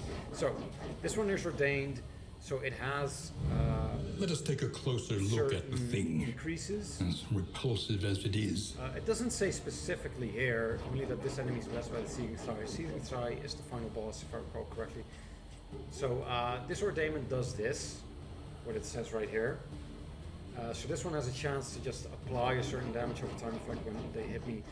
They deal more damage, they have more health, they have more speed, that sort of thing. And this ordainment, what it exactly does, differs from which confession you chose at the start of the game. So that's what that is. And then elite enemies here is a random modifier that can pop up. It pops up more often when you are at lower flame and higher loathing, but it can pop up whenever. And this particular one means that they have more health and max damage. So that is quite unfortunate, because this one has a lot of health because of the ordainment and the modifier here. He even has more health than this one in the back, which normally has the highest health. Luckily they're all vulnerable, so I can set up some good stuff. I want to set up pause first and get rid of this one in the front, because this one can be consumed by the other Plague Eaters, and that means they get a certain bonus, damage bonus, which I don't want them to have. I don't have a good option here. My Plague Doctor, so I'll just use this. I think I'll swap off Incision, because I don't get to use it very often, and choose something more reliable. Let's use Lunge. 14 damage, no crits, that's fantastic. That is so good. She's supposed to have very low health though. Yeah, 25 sounds great. Not great, not great, but it's fine though, we'll manage. Let's see, let's set up tongs and riposte. Take some heat off the Great Robber if I can. And let's have her get rid of the corpse, I think, actually. Wait, do I actually want to do that? Yeah, I do think I do. I don't necessarily need to heal here, but I want to get rid of the corpse and get some stealth. And then I can use... What do I want to use here? Let's just use the blade. It's not very good, because he's... Well, it's pretty amazing that it procs, because as you can see at the bottom here, he has very high blade resist, or blight resist. At 75, so... Plague Eaters always have high blight resist. So that's something to keep in mind. Let's use Open Vein. I think I want to kill the one in the back first, actually, because he's the more obnoxious one. Even though the other one is more dangerous.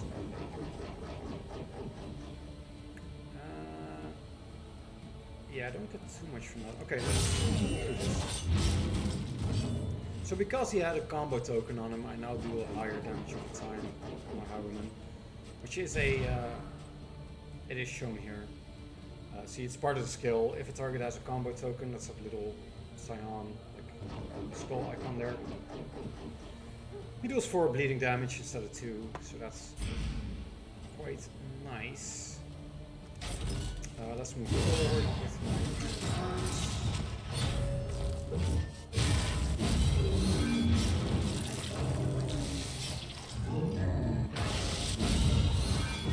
Nice. This one is multi-die, but this one also has death blow resist, and that's 25, which is not too bad.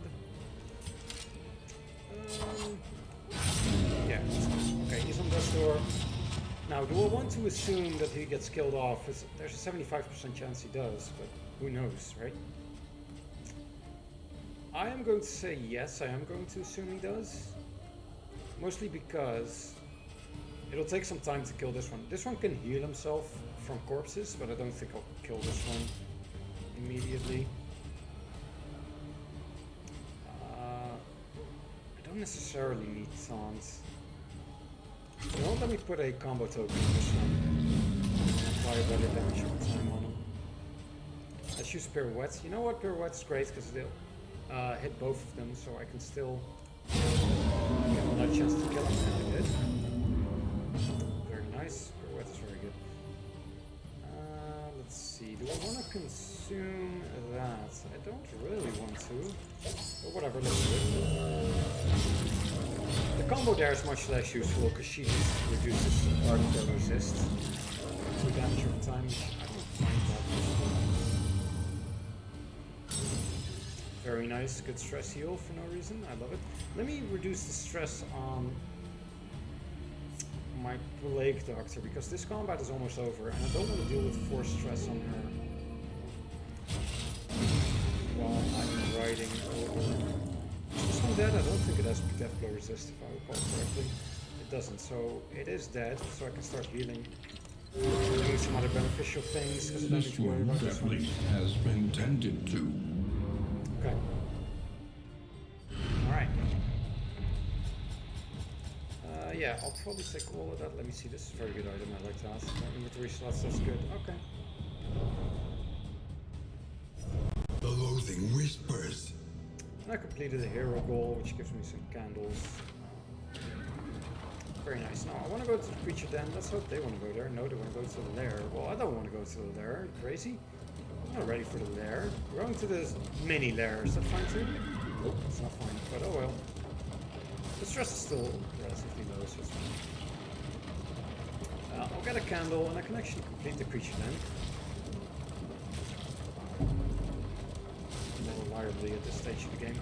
I can do the lair, but whatever. I prefer to do that as region 3 or later.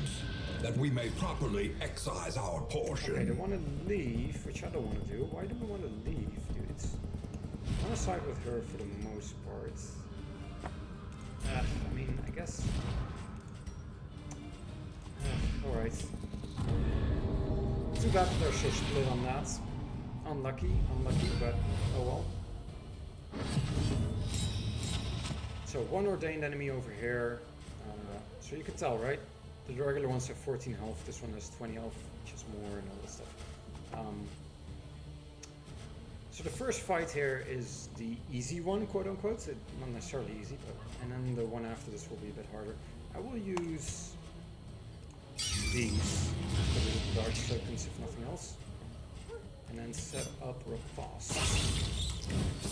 I'll try to focus down the weakest one first. So Sadat, she didn't need it at all, but she got a random heal for no reason. These do have high blight resist, so there's no point in using this. I think I'll just learn. 25 critical, that's a bit overkill, but alright. Development. I'm fine with that. The slow suffering begins. Let's set up a class and taunt. I do want to get rid of this corpse because I plan to use pirouette on my grave robber next turn. She can hit the front two. So magnesium ring to get rid of the corpses and all the dodge tools. Good hit. Good hit. So let's see. I intend to use pirouette on this one, which should kill it. So I am going to attack the other one to try to put more damage on The that one. fiend's strength dwindles. Let's go. Very good. So this one is dead as well now. So I only need to focus on the one in the back. So this is where Crush comes into play. I wouldn't have a particularly good option otherwise on my Man-at-Arms. The Crush can hit the 3rd rank, which is quite far out for a melee skill. Especially on a Man-at-Arms, which isn't normally a damage character. So I'm gonna do that. A deliberate and methodical appliance of harm. Okay, she's blinded, which isn't particularly good. I think I'll increase the flame a little bit. That's a good combat item to do that with. Let me see, what do I want to use here? Not necessarily anything specific. Like, there's no point using this, or very little, because they also have life resist, but whatever, I might as well do something, right? I should have swapped off Incision, I forgot to do that. I can't do anything particularly great with my Highwayman. Let me just move back. Yeah, I think that's better. Just do that. So he just got a random crit token from her for no reason. Now this one has a block token, but still, I think the crit token will make me insta-kill it. Bravo! Oh, it doesn't. Okay. I was quite far off, actually. But...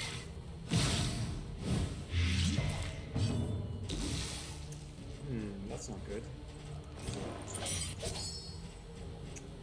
Again, I can't do something great. I guess I just heal myself.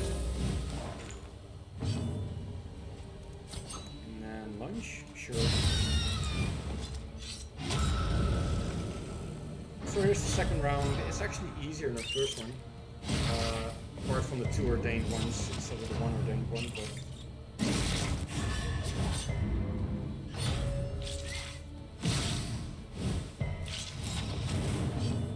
Well, she's not doing too good, is she? Let's use Shadow Fade, I think. I want to enter stealth because she is vulnerable at the moment and has damage over time on her. Well, she has low health, so I don't particularly like that. Let's try to use the Spike Ball on this one. He dodged, too bad. Let's use Shadow Fade. And then I'll heal her with my Plague Doctor, probably. I imagine. Do I want to set up a riposte? Let's use this and everybody. Get rid of dodge tokens and all that type of stuff. So riposte, I'm going to try to kill the front ordained one first. Stumbling and Ooh, stupefied. she's stunned. That's really bad. Yeah, this is bad. She has damage over time and she's the only healer I have. So that's no good. I need to set up taunt. And even then, not everybody can taunt. Can use him. Now, this damage over time effect, there's no way to heal her, so there is a chance she dies right now. Which would be very unfortunate, but I don't have any other heals present. Let me see, what do I want to do otherwise? I think I'll just attack.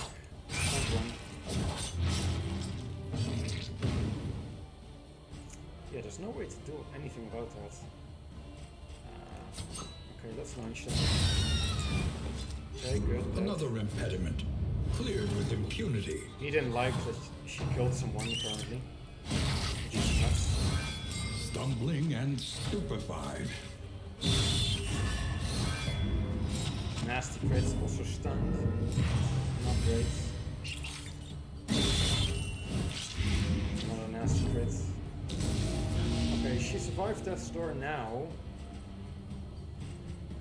Well, obviously I need to heal, so there's no other choice than using Battlefield Medicine right here. Let's use that. I would have preferred to use Indiscriminate Science, but it was on cooldown. There are cooldowns in the game. Let's use Dead on Night. Let's heal some and gain some, or remove the corpse.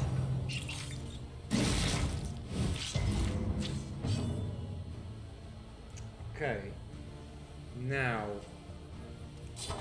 let's use Open Vein again. This one is dead, that's nice. I don't find this rooting to Stumbling be and stupefied. particularly useful though. Now let's use Indiscriminate Science on myself. So see, it heals me for a lot while removing all the negative tokens. This is such a powerful skill. Like that's insane, that's a huge strength. She's no longer in any sort of danger, which is crazy. He contracted a disease, unfortunately. Luckily this isn't a bad one, he just has a chance to move, which in this party composition doesn't matter. Because this party moves on its own naturally anyways. It also has a 5% chance to gain a dodge token, so this is one I don't actually care about at all. It's even a positive disease, if you look at it that way. Let's use bolster on this dude. I believe I should. Yeah. Also gives me a nice dodge block plus token, which is great. This one's already dead, so there's not too much reason to use Pirouette. Except for the fact it will actually kill this one, probably. Well, not probably, it's only 4 to 7 damage. So it's not that likely. You know what, let's set up Shadow Fade. And then I can set up Lunge. I don't expect to kill the one in the back easily, nice. Okay, now, it would be great to have the upgraded version of Strategic Withdrawal at this stage, but I don't have it. And nothing has a combo token, so I can't heal that way either. I have to hope that my Plague Doctor gets their turn.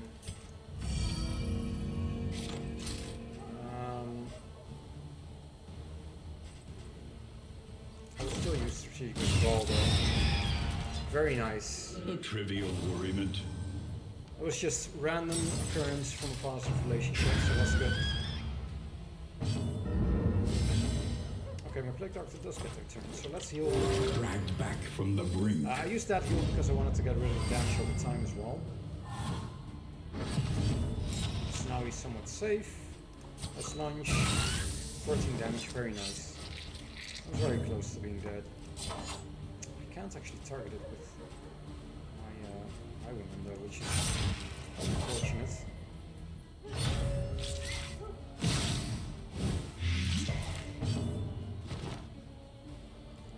Let's see, anything useful I can do? Not particularly. I guess I'll move forward to the front rank here and destroy clubs. I do want to heal first. This battle's almost over, so I might as well make use of the time I have. Fight through the fatigue. And then start battling this one. There we go. So that was the creature then. I quite like that Cut location. down these nightmares Okay, I got a mastery and point blaze from the that, which is trail to your good. redemption. And I get another mastery point when I get to the inn with this thing. This thing is unique from defeating the creature den. It's always random what type of thing you get from it. This one is quite nice. I like that. I guess I'll pick all this up. I don't really intend to use it, but I might as well. I still have The space. loathing festers. Can remove stuff later. Now, who has an empty slot? You should have some bandages. I think that's a good call. She can have that. And she's still good with that. Okay. An elementary Now, problem. where do I want to go? Is it not? It doesn't really matter by the looks of it. Destiny will not be denied. Well, it quite literally doesn't matter because I don't know what she's wearing. I can go to all locations from both of them. Wait, that's not true at all. What am I saying? I should go to this one, so then I can go to both locations. Okay, that's it. Cultist encounter, great. I like those because yes, they're hard, but they reduce loading and they grant guaranteed mastery points, I believe. And mastery points are very good. so I do like having those.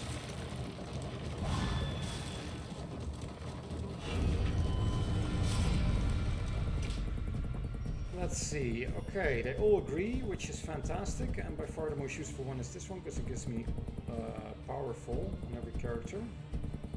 However, I do want to take relationships into account for a bit. Is anyone close to a good one?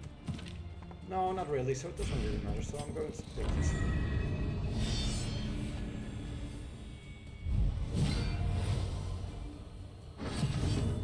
Okay. Now this one is a support character, which is super annoying, and this one is kind of a disruptor, which is also very annoying. So I'm going to use these caltrops here. Just to apply some damage over time, if I can. You know, they have dark tokens, but they will consume the dark tokens. The fiend's strength dwindles. So that's nice. And then I'll use... Let's see, one of them is ordained, or two of them are ordained, but one of the dangerous ones is ordained, so... Let me kill the other one first, because it will have lower health. Yeah. Try to focus that down.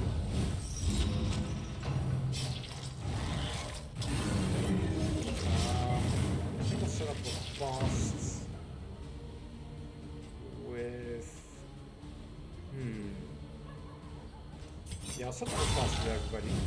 Or well, my highwaymen and arms. Can set up the fast. Shit, I forgot to get off incision. Let's use play grenades to try and kill the ones in the back as well. They are the more annoying ones, but I just can't reach them easily with the other characters. Nice, nice heal. Bit overkill, but it's fine. Let's move forward, or do we want to set up a past? You know, I want to move forward in this case because I just want to put some damage on this one. Because I might die outright to the damage over time now.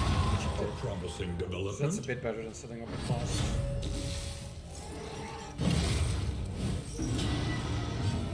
Okay, got some R on him. Let's see. I'll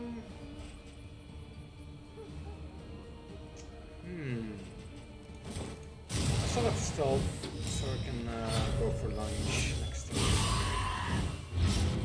That's a pathetic crit. What the hell is that? Took like 5% of my HP over. Crazy. Let's see, do I want to use double 10%? I might do. Yeah.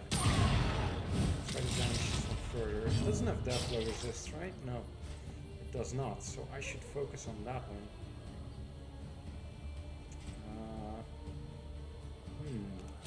Yeah, let's kill that. Okay, he's dead. That's nice.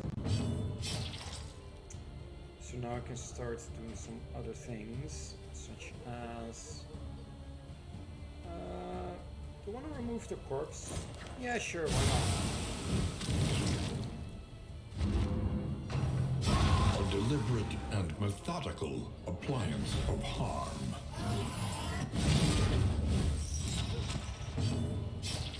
Now...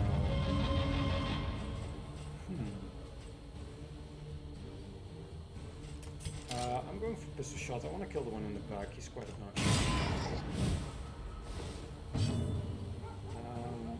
Yeah, let's kill him. Can I kill him with... No, probably not. I would have to deal 3 damage with this. It's 2 to 4. So there's a 66% chance, right, that I'll get 3 damage? Or 75% even? 3 or more, that is. But, no, 66, right. Yeah, sure, go ahead. 5 damage, very nice. Okay, that one's dead then. So don't need to worry about that anymore. We want to heal someone. Yeah, let's heal myself.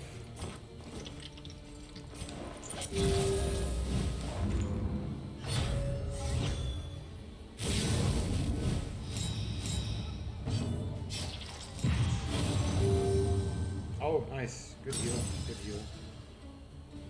That's a good one. I think I want to set up a combo token on this one, although they have dodge. So I don't know. Let's just reduce this here. That's a good idea. suffering begins. Okay.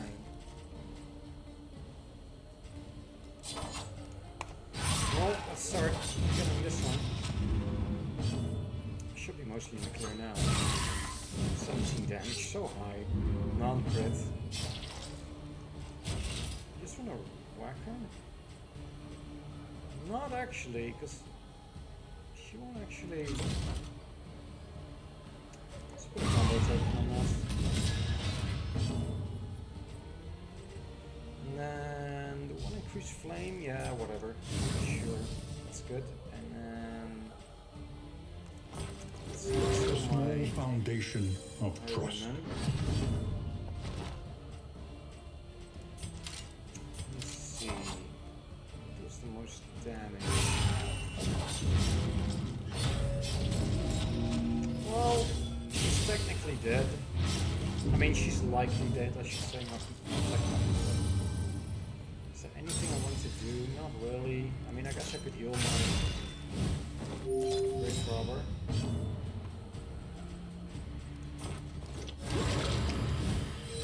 This Let's wound, try at to least, kill her. has been tended to. Alright,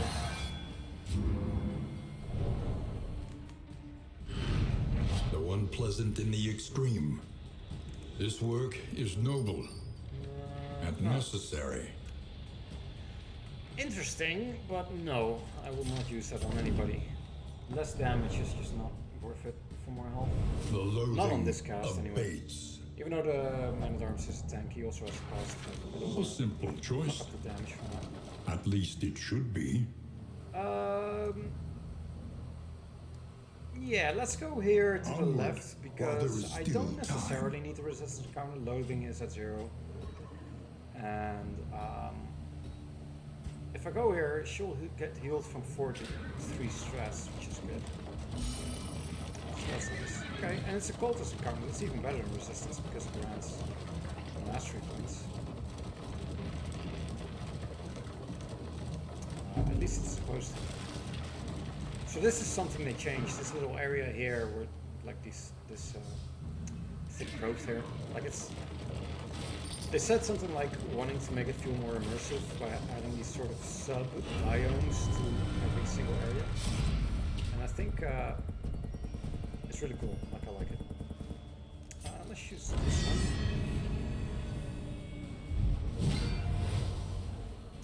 Okay. Oh, that's perfect. The most annoying one gets put in front. That's fantastic. Let's use Caltrops The enemy weakens and wanes. and then use Lunge. 12 damage, nice. Set up a boss. Wait, is he dead? No, he almost is. Still gets to use his bullshit, unfortunately.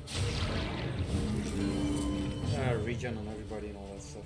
Ugh, oh well. There will not be regenning here. You shall not regen. Okay. Let's just kill the one in front. He is so obnoxious. Early results are encouraging.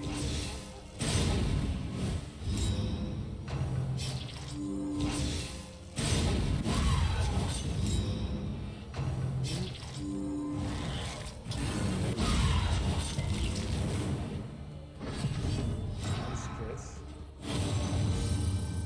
Nice, good trust heal. That's very good. Let's set up a boss now. That's on it.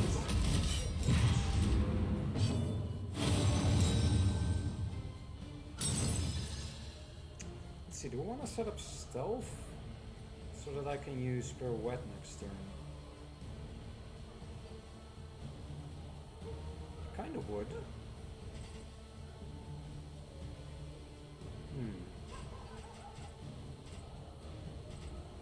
Yeah, let's do it. I don't need heal, but getting rid of the thing and getting stealth is quite nice. Although now that I think about it, I don't need stealth for Pirouette at all, but whatevs. Doesn't matter.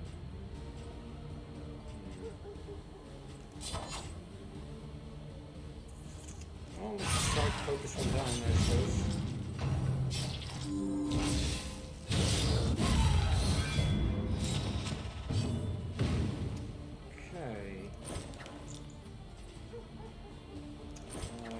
let's go maybe easier.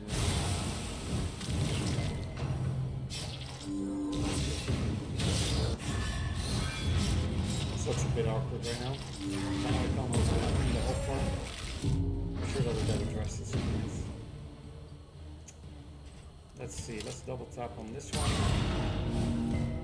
Very nice. I'm gonna assume that it's there. It is.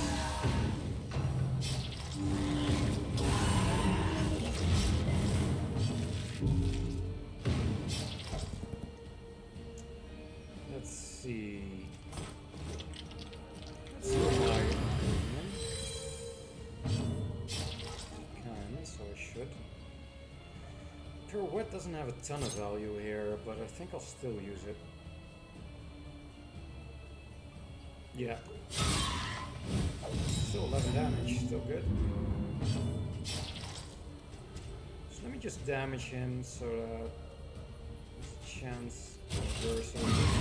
Chance to die. Okay, chance to die. That turn starts. And now I want to drag it out a little bit so I can stress heal. If I can. Just make sure he doesn't die immediately. Heal.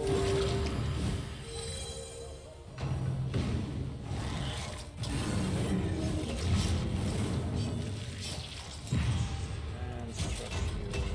On who? Doesn't matter. Let's use this. So, there we go. Good stress. Now.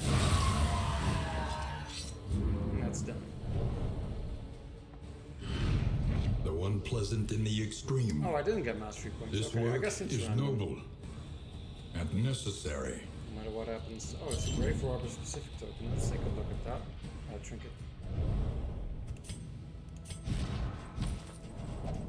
Let's see. Apply on hit. If in rank 4 combo token, 33% chance. That's good. Gain on hit. Flashing dagger skills. No, I don't like flashing daggers. I really don't. Okay, no. Goodbye. That's bad. Like flashing daggers, I never know what to do with that. Look at that. Even the upgraded version is 3 to 5 damage to 2 targets. Which isn't god awful, but where's the... Like, it's not as good as some of the other skills, so... I don't like using that.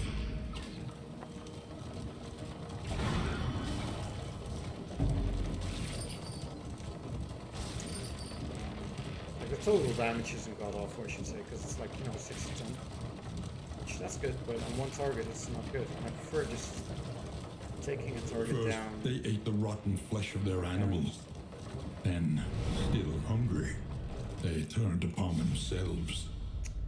Let's see, Plague Eaters. I guess I don't have much of a choice here, but that's fine, at least they agree. 3 ordained ones. Alright. Let's focus one down. Yeah, let's just focus one down. Excellent work. That's really good. That's very good. I like that. Okay.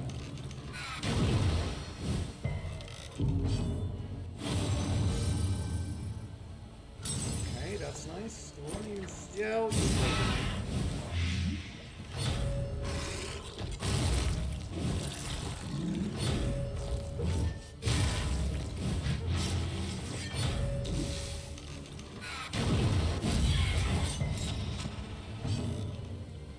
The thing with damage over time effects, like, yeah, the damage is very low at first, but I don't think I'll be able to finish this combat within 3 turns, so damage over time will take its full effect. Since it applies 3 damage over 3 turns, on 2 separate targets, that's 18 damage right there, which is, nuts.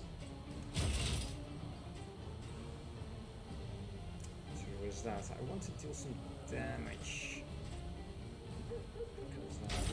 Well, actually, yes, I do. And then I'll just eat the corpse with my Grave Robber. It's like, here, I'll rob this grave and eat it. Some health back.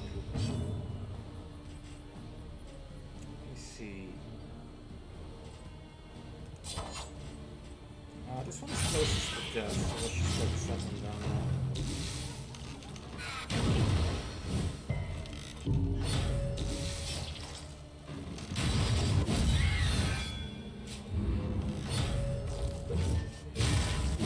So that's that. Focus on someone else. Oh god, I really need to remember to go off incision. I'll just say it over and over again in my head. So I'm there.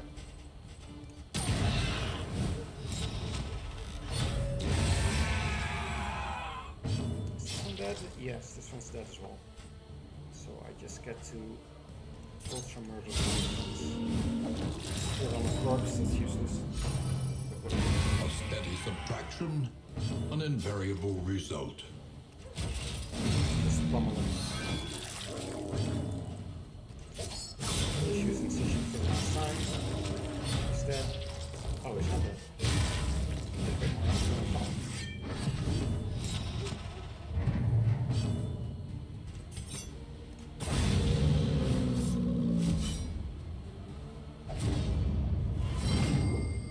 Okay. So, incision. Let's select something else. The Wainwright awaits, eager to ply his trade.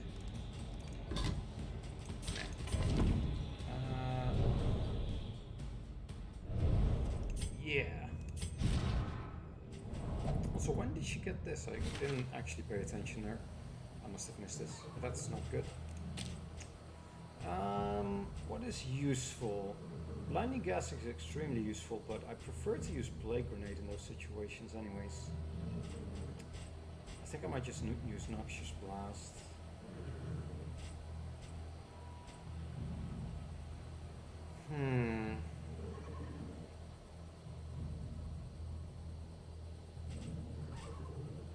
This is not terrible, you know. Getting some more powerful. Powerful's a token that gives you 50% more damage on the next attack. But you know, it skips my own turn, so it's not always worth it.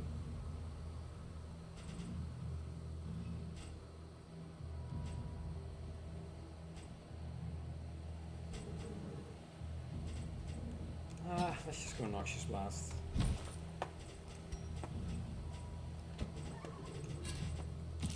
Grab that. Grab that. And have this. Okay. Let's keep going.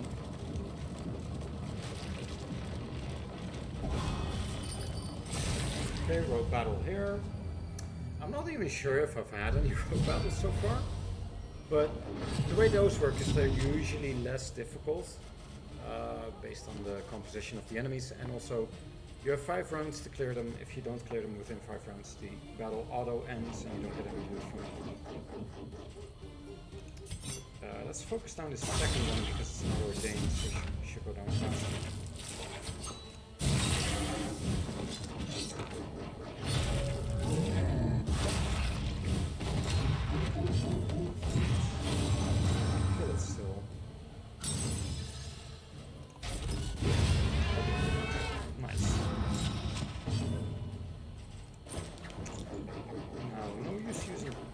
Grenade or Noxious Blast because these are resistant to that. Let's just use Magnesium Rain on them.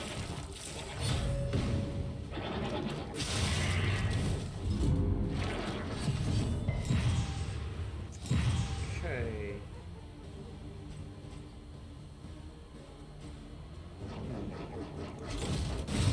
Put a combo token on. Use Pirouettes. Very nice. That's really good. Righteous action. It's 32 damage or something. For no reason. Let's heal. Or stress heal that one. And I guess let's use Noxious Blast. I'm gonna have something else to use. It did go through, luckily. So there's 3 different types of dots on them.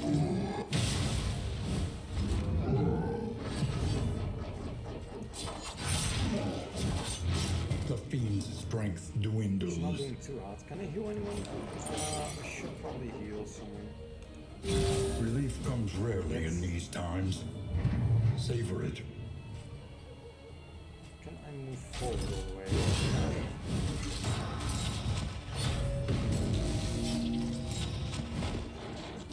Ah, it's gonna heal from the corpse, of course. I totally forgot about that. Because I'm dumb. Oh well. Get him back down.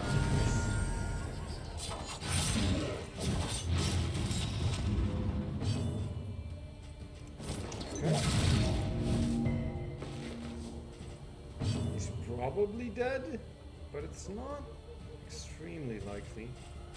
Let me heal my stress a bit. There we go.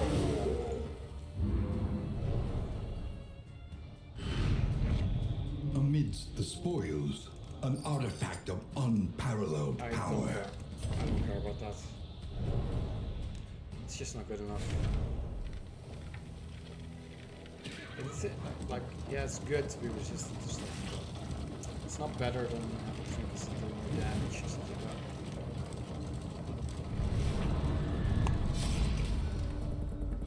that. Okay, let's see, what are we up to? I would prefer to do this one. What are relationships like? Yeah, I'll go with my Grave Robber here. Very nice. Two facets of the same stone. Never one without the other.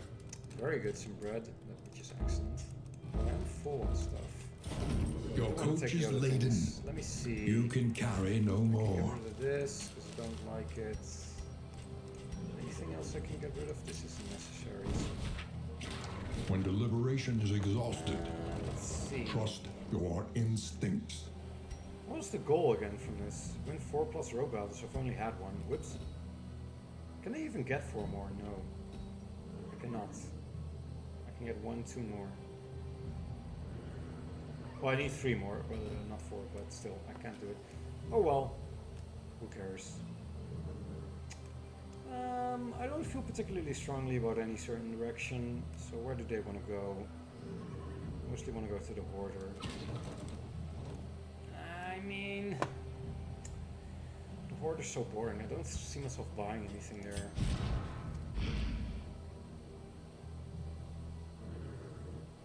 And also, my Highwayman will enter 4 stress if I go to the Hoarder, so that's not... Oh no! That's not what I want. I want to go here. Oh god.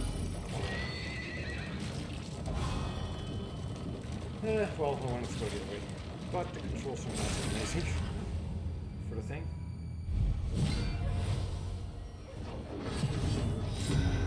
Okay. Let's just... Do you want to use this? No. Not necessary.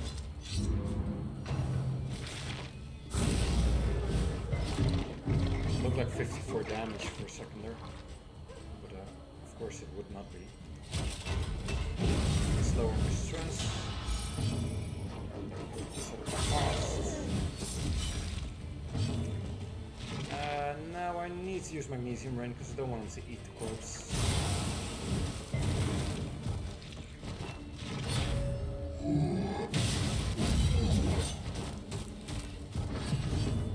Okay. Good location to use pirouette. Very nice. Straight focus her down.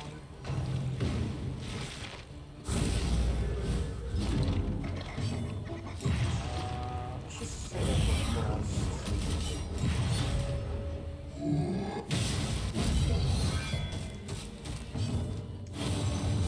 Damage is quite high though. Let's see. Just blast, I guess.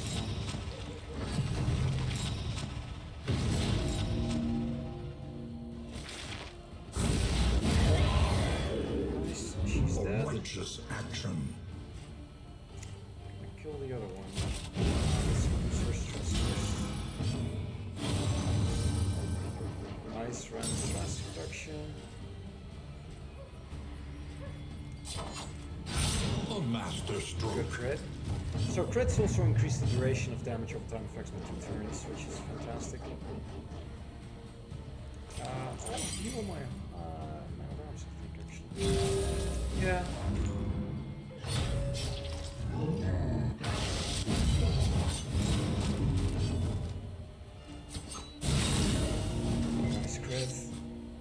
good. I do feel fairly confident here, so let's heal and do some stuff.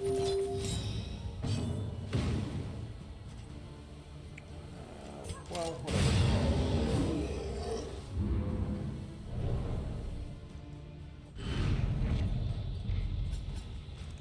Okay.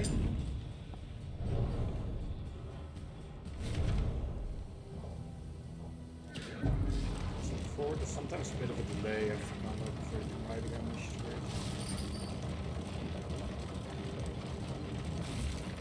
So we'll go to the border anyway, which is a shop of sorts. You can buy things. Sure, there's not always something useful there, so... His attention is unfocused, as though he is in two places at once. Let's see...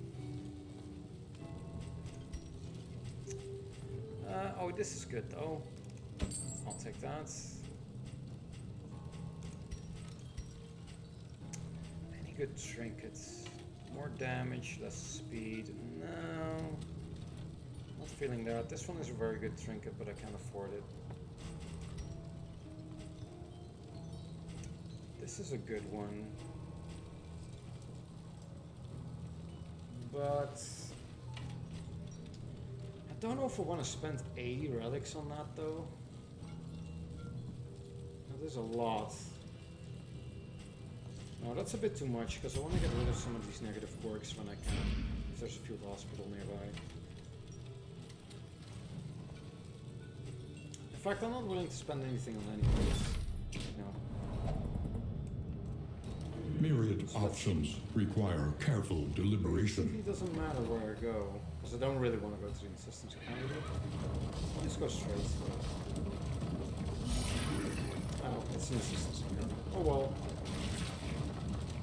More stuff, I guess. I can't carry any more though, so I'll find some assistance.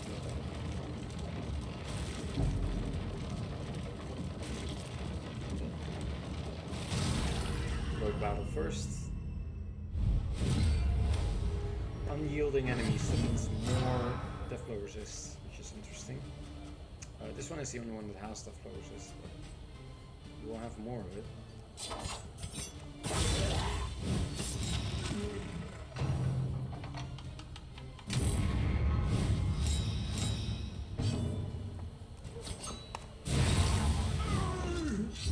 A promising development. Nice. Random 35 for you. You didn't need it at all, but you know. Let's have something on the past. Let's use my orbs. A breakthrough. Okay. Let's use pirouettes.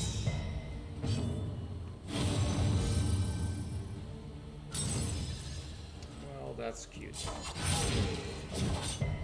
My damage over time, it didn't take them. Let me see. Can I increase stress on my Plague Doctor somehow? I really want some more. I don't think I can. Not reliably anyway. Let's just do this.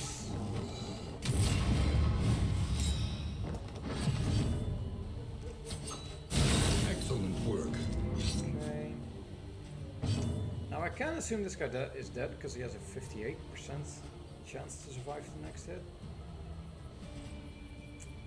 So yeah.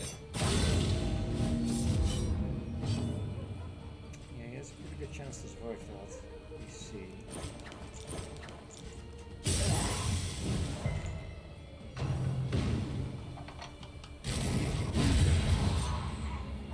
A lesson taught is a lesson learned. 13 damage. Oh, I got a disease from that. Filthy axe of his. Doesn't he use a sterile axe? That asshole got syphilis. Oh my god, he uses that axe to get laid. That's crazy. Alright, so this is a really bad one. This is really bad. Look at all those negative effects. Ugh, oh well. Yeah, okay. Need to try and get rid of that when I can. I hope I get to a field hospital sometime. Oh yeah, I do want that. No, I don't need it, I don't think. But,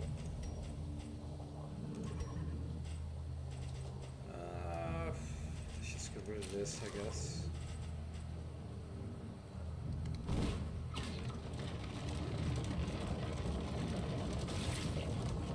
Desperate and wanting. Will you rebuff their earnest pleas?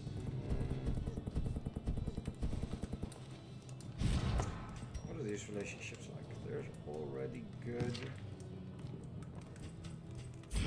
I don't know. Whatever. I'll go for this one. The Wainwright awaits, eager to ply his trade. I do want the bread. I do want 4 bread so I can give everybody a boost. So I only need 4. I don't need this. Let's see, what else did they give me? Inventory slots, I do like that. I will not be using this, so that can go. This can all go, actually. I don't really care. And now we're approaching the final node of this region. Oh, nice. Positive relationship reinforcement here. Very nice. Tried and tested. So it's going A pretty bond well to be as far as counted that's on. concerned. However, the last time I did this, I actually haven't played this in a long time, but the last time I did this particular boss, I had all positive, maxed out positive relationships, and it all went to shit anyways. This is a fairly difficult boss. So we'll see if I get to it, if I can actually kill it. I think I can't, but I guess we'll see. So this guy in the middle here, he looks a bit more imposing and he's a bit more evil. More difficult to beat for sure. I want to kill the one in the back though. So let's go on that. Can I hit him with... I can't. Let's focus him down though if I can. You know, I might be able to kill him. Maybe. Well, no, this would have to do way too much damage, which you can't.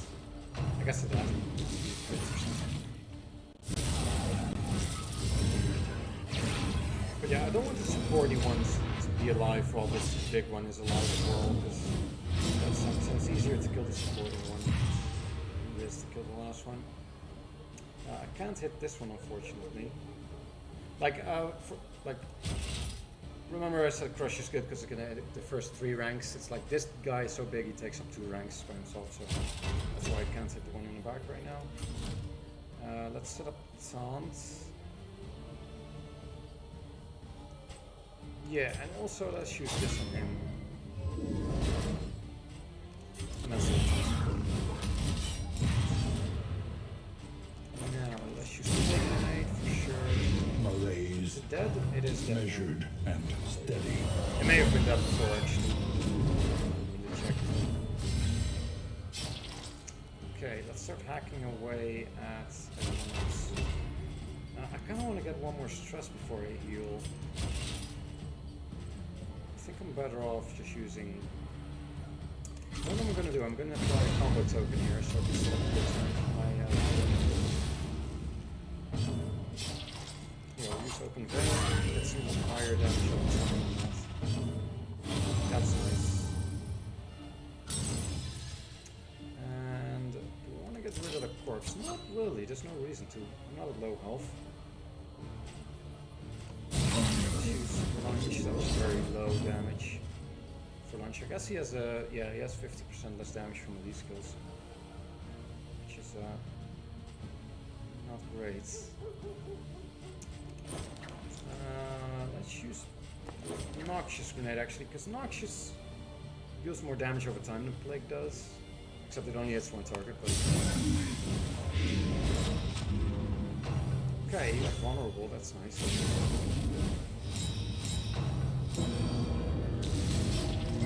Very nice. Anxiety Ouch. foments insidious fears. That's a rough hit to take on my Grave Robber. He actually targeted my Eye Woman when my Grave Robber stepped in. Which can be a negative effect, if you think about it. If that's not a character you want to die, then take the hits. That sounds good. Now, it's a good idea to heal though. So let's use that. How much death blows is 33%? It's pretty high. So let's attack him, I think. Yeah, I don't want to take that many chances. Let's just try to get rid of him. Yeah, he survived it. That's too bad. Let me hit again. Only one left. She's not dangerous though. She has guaranteed hits and stuff like that. Okay. Let me see. Let's just use Noxious Blast for this. Okay, and now what? Do I just use... I'll use both to get rid of some of the stress.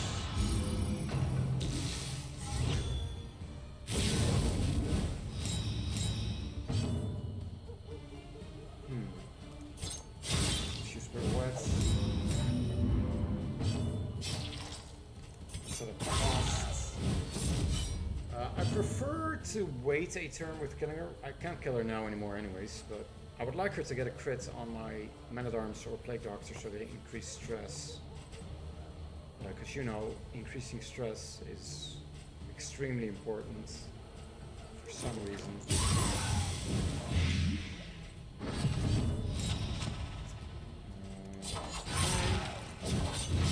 She won't die yet, she still has a death blow resist. So it's fine to still deal damage. Let's put a combat over here. Just in case. Come on, can she get her turn yet? I really don't want to kill her yet. Let's use this then. Okay. Now target them. Yes. Oh. The slow suffering begins. Oh, that's too bad. Oh well. I'll be at the inn anyways. Cut So. down these nightmares and blaze It is the trail okay. to your redemption. Oh, here, I got the thing for free now. Instead of having to pay for it, so that's good.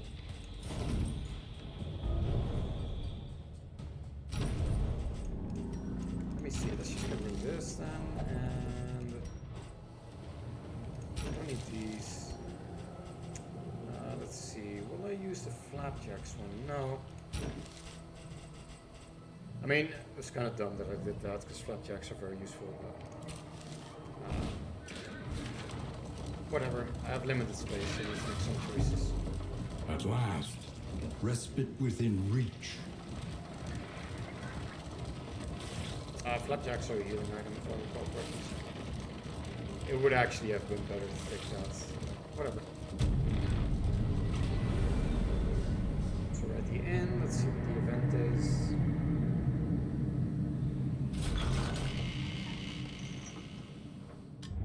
Rest tonight. Yield to 50%, Under the minus 1 mountains, stress, and unblinking minus 50% gaze. on the trinket prices. That's highlighted in blue, but it shouldn't, because it's a beneficial effect.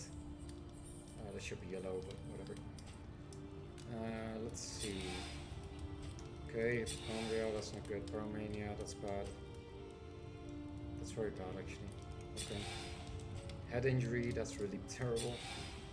Vicious, that's not necessarily bad, but it's not great on a tank to get vulnerable tokens. So yeah, not great so far. Let's use all my items. Give everybody red. Okay, let's heal. Oh, he can't. He has a quirk that blocks that. Talent book. Resistance. Resistance. Okay, who doesn't have a good... You're not doing so good with him. I have to think about what I want to use. Precious there. relics remind Let me us check of a here. time before the end. Is there anything useful here? Makes me increase relationship stuff. Not really. I do have this stress-related item, but... let's just go like this, and... I guess like this. I guess that's fine enough. Learn a little and begin again. So any good stuff here, this is good. I don't like this at all, actually. Oh, I love this one. I'll take this one, because it's good.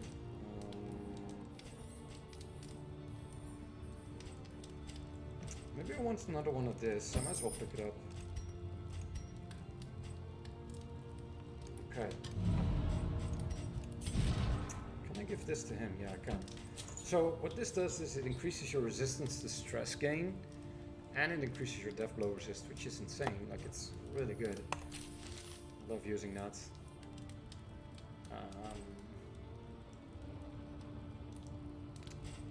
Well,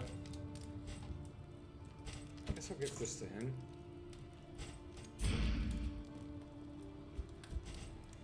Okay, One mastery, learns quickly 4 when points survival only. demands Again, it. that's not a lot. I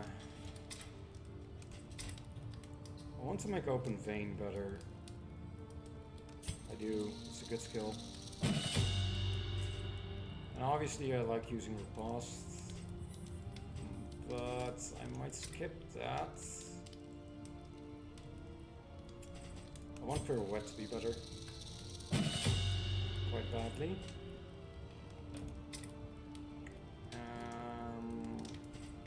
Do I need magnesium rain to be better? Not really.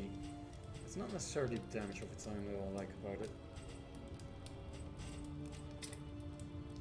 Let me see. Let's make this one better so I can get some block tokens. My man at arms.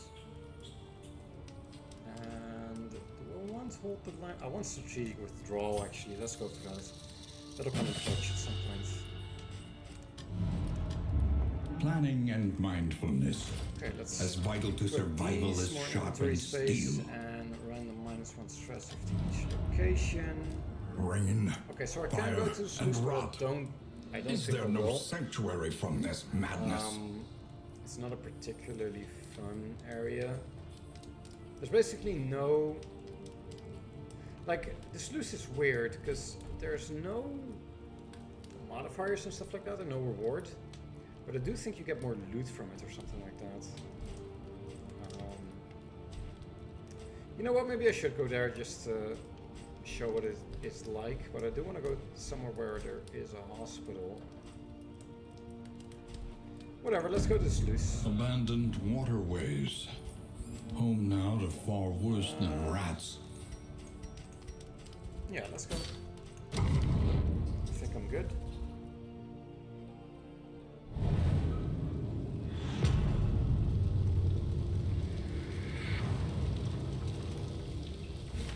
Tread carefully So the sluice doesn't and have a map, quickly. so you can't tell where you're This going.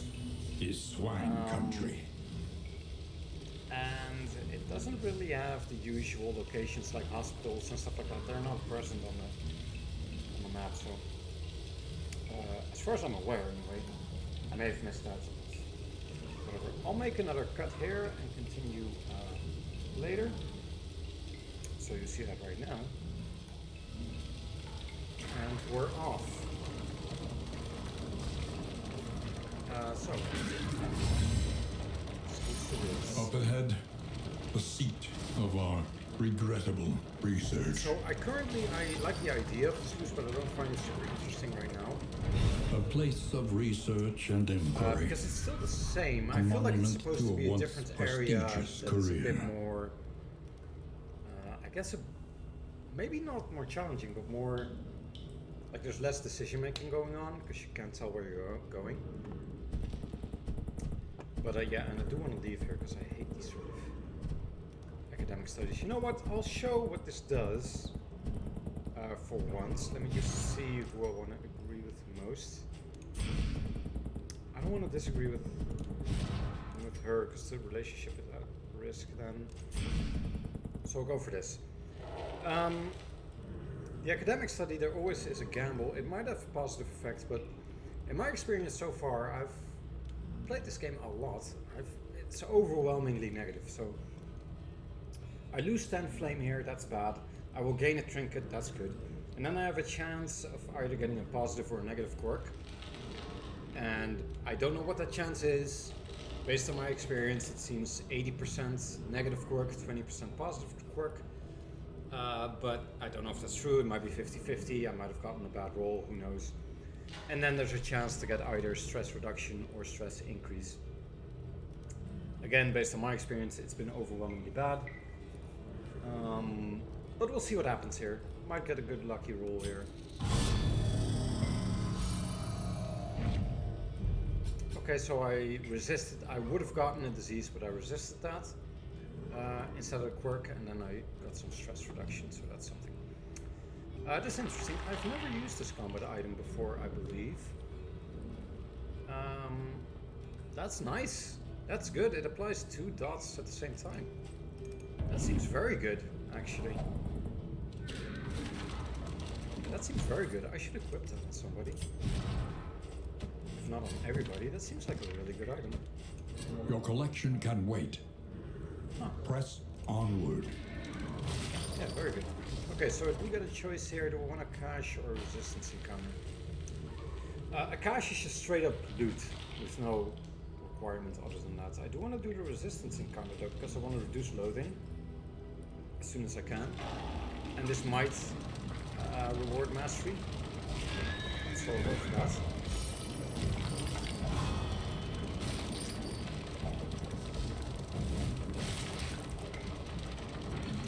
So I feel like in this use they should not even No show choice. you what you're going to choose. The brutish creatures must Something like be that. Like, I don't know, confronted. they need to do something more interesting with it. Oh, that's too bad. Only one person agrees to do this. But I want to do this fight. However, I risk... Oh no, there are 2 pips now. Okay, that's fine. Well, I'm going to agree with her because I want to do this really badly.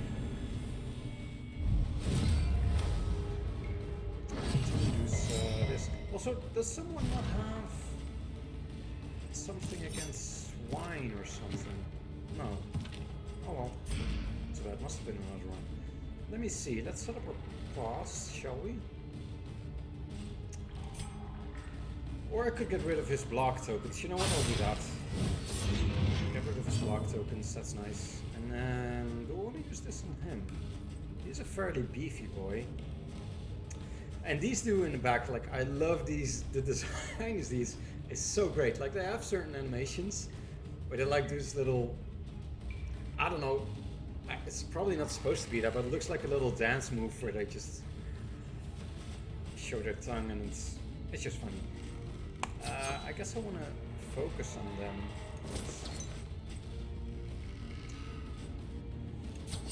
You know what I'll do? I'll set up. I'll lunge so I can go forward, and I'll set up stealth, and then so I can ignore the dodge tokens.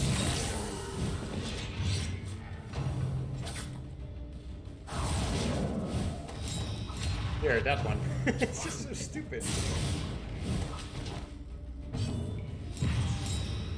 That's a tongue shower. Alright. Let's see. Let's set up Silence, which will now also give me block tokens since I've upgraded it. Let's try to attack the one in front. They do have pretty good blight resist, but it's not insane. Yeah, that blight was through, that's good.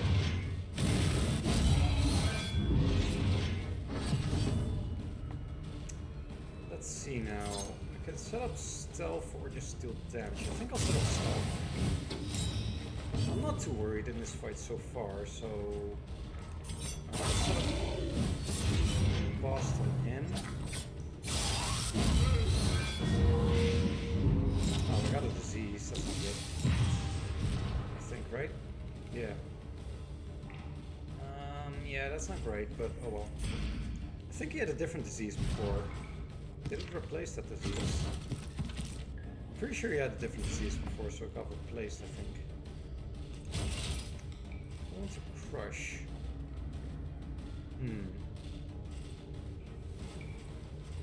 I might do. I will. Okay, he will enter Death's Door. At least I assume he has a Death Blow resist, right? Yeah, he does. Well, I'm gonna use that.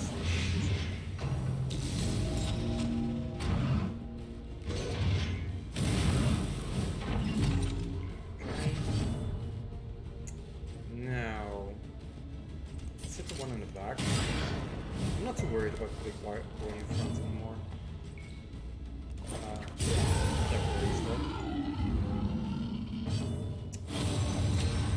Oh, thank you. Powerful token, which... Oh, 2 even. I got 2 strength tokens. I mean, I won't need both, I assume. But, oh, I can't hit this one as stealth. It's quite obnoxious. What do I want in the back then? I can still kill that.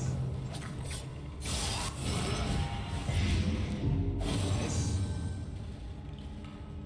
I don't really need that interaction at this point in the fight, but still, it's okay. Happened. Do I want to draw this out and get some more stress? Not sure. I mean, I would like to, but I don't think I can get stress reliably on him. Nah, let's just go. It would be nice, but you know.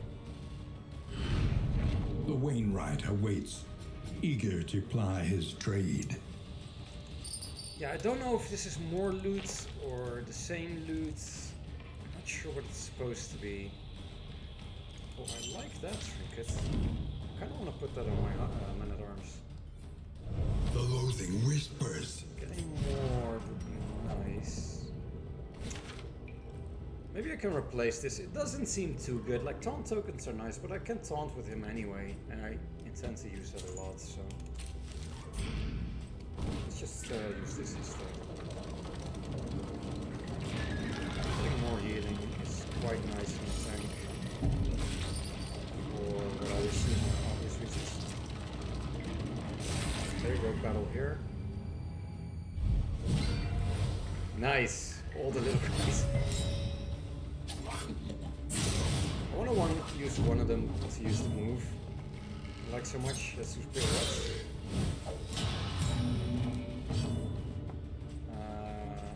Let's use Magnesium Ring, get rid of all the dodge tokens.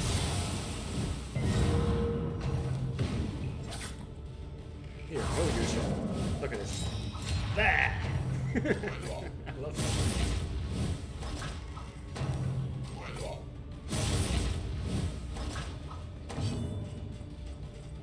Yeah, the animations in this game, a lot of them, or some of them are just so good.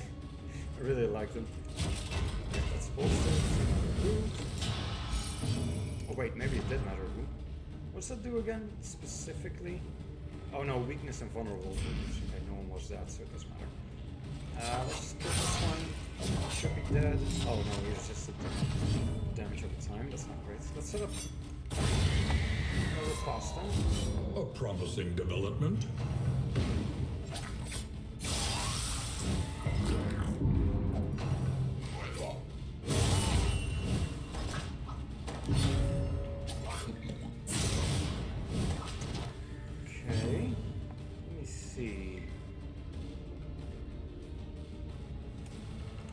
Taunt and cost blocked. I could do a massive heal here, but I would like to have those tokens for a little bit. So let's attack someone.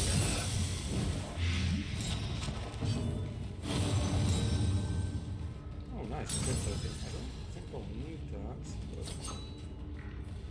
Let's see, I could probably murder this one real good. But I'm going for this one because I think my Highwayman might be able to kill this one as well.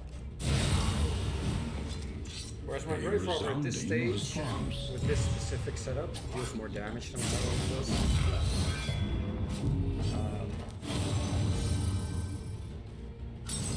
Okay.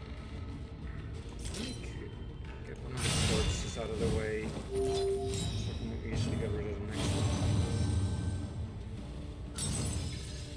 Okay. Vein. Kill it? The fiend's strength Yes, it dwindles. does. Kills it exactly. Use bolster them.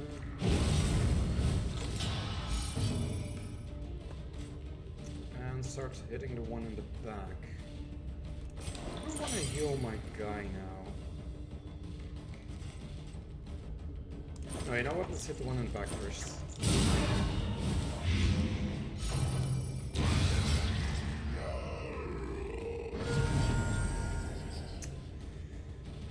to be careful here because I do want my Plague Doctor to get another turn. So I don't want to kill this outright right now.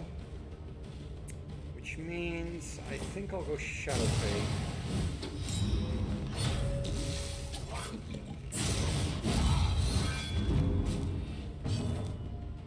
Let's see, is he dead? No, not yet. I don't want to kill him. Let's see, okay, my Plague Doctor got a turn. Okay, let's go for that heal. It's not as good as it was before, but it's pretty good. And now I can use Bolster again. No, I can't, on cooldown. Let me see if I can delay a turn. I should be able to. I don't want to set up Riposte. I hope he doesn't attack my Highwayman then, because then he would die.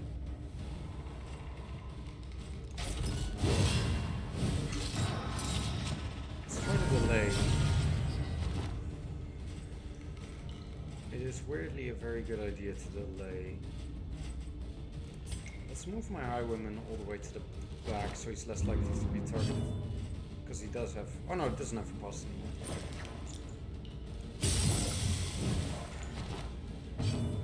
Ah, here we go. Now I can use this. Get my stress to 3. Great. Now I can kill him. Alright. They falter. So That's press pretty your good. advance. Certainly a rogue battle, but...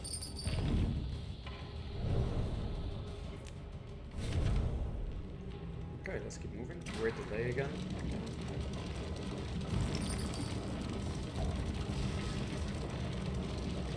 Hidden in warrens and ancient waterways, the swine proliferate unseen Oh, is this a and creature then? unchecked.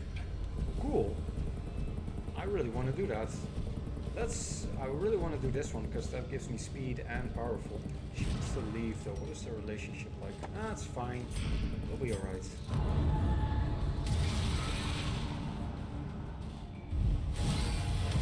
Elite enemies. Okay, that's too bad. It'll make this quite a bit harder. The second one here is very difficult. Or very difficult. I'm exaggerating a little bit, but he's more dangerous than the others. Although the spiders are quite annoying, they can straight up stun people, which is quite obnoxious. You know what? I'm gonna use this instead of the fast. I want this thing to die as soon as possible. Because these can transform into a higher evolved state, I guess. Well, I de-evolved them pretty hard there. But, Mistimed. I love you, Grey Robber. Misdirected. We should get married. Alright. Let's see. Get rid of the final ones? No, let's use Magnesium Rain, get rid of the forts and large tokens on everybody. I mean, some of them had multiple, so that didn't work, but now I can set up Pirouette. Which is nice. What do I want to do? I am blinded. So I'll just consume that token of the dog, I guess. I'm not too fussed about missing.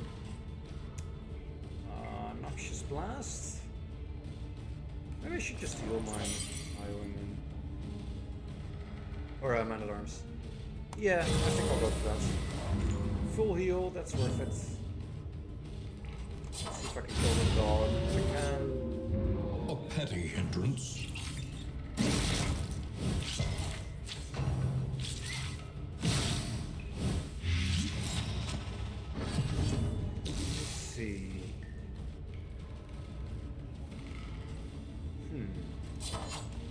Just use open veins. And then taunt? I think so, yeah.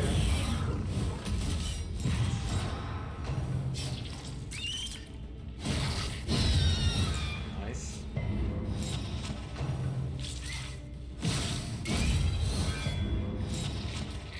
love Riposte. So good. Do I need to get rid of the corpses? Not specifically. I mean, they're fairly resistant to blight, but... Oh, I guess it went through, that's nice. Now I can... Well, let's just get it, whatever. Delay. Oh yeah, here you can see that evolved form. The bigger ones. It's quite obnoxious. Pirouette is on cooldown, unfortunately. I would have used that. Let me use this on this one. It resisted the blight portion, but that's okay. I think I'll stay in this position here so that I can use Pirouette on the next one. I will dodge block token efficiently by using a damage at a time. What do I want to do? Do I want to set up... I think I'll just use Open Vein on this. I want to get rid of one of them at least as soon as possible. Guess I couldn't. In this situation, I think it's good to just use Battlefield Instinct. I won't heal, but he has 3 different dots on him, so I might want to go for that. Yeah, let's do it. Welcome relief from caustic 3 is a bit agony. much. Retribution is on cooldown, unfortunately, which I did not take into consideration. I think I'll just use Crush then, or do I want to put a combo token? I'll put a combo token in this guy.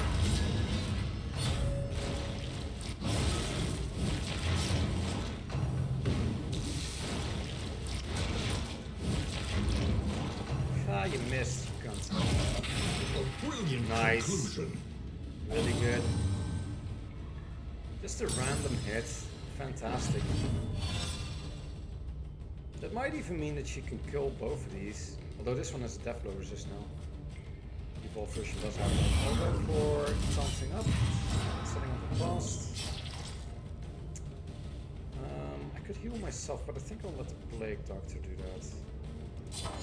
Let's use Open Vein on this one.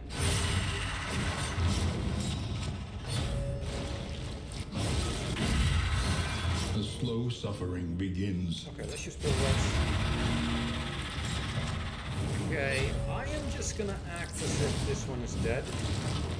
Now, unfortunately, you consume the corpse, which means it will evolve, which is quite obnoxious. Oh, he's not. That's too bad. Oh, he is now. Okay. Good stuff. Let me see.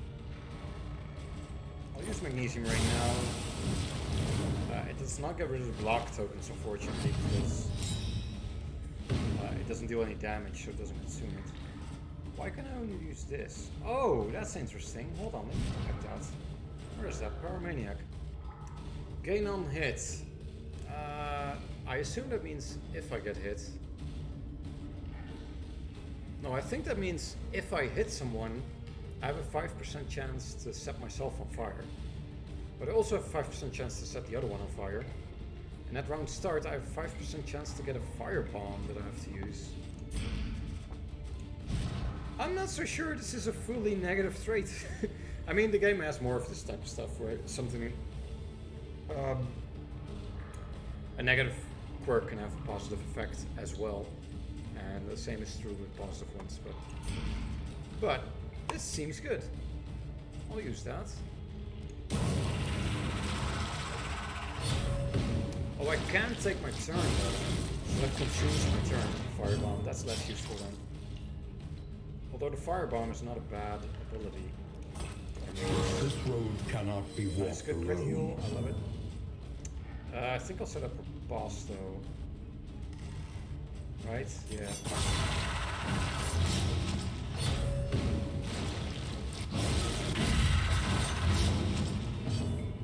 One damage, not great, but I got rid of the block token. Let's set up more robust. Oh, I can't. Hold on. Then let me use...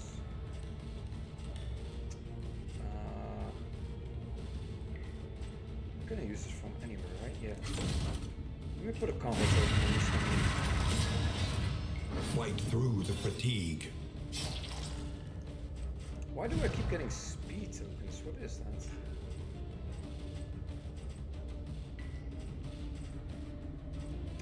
Is that... Oh, did I put that on at the end at some point? I don't remember, but it was definitely happening a couple times there. Let me set up taunt.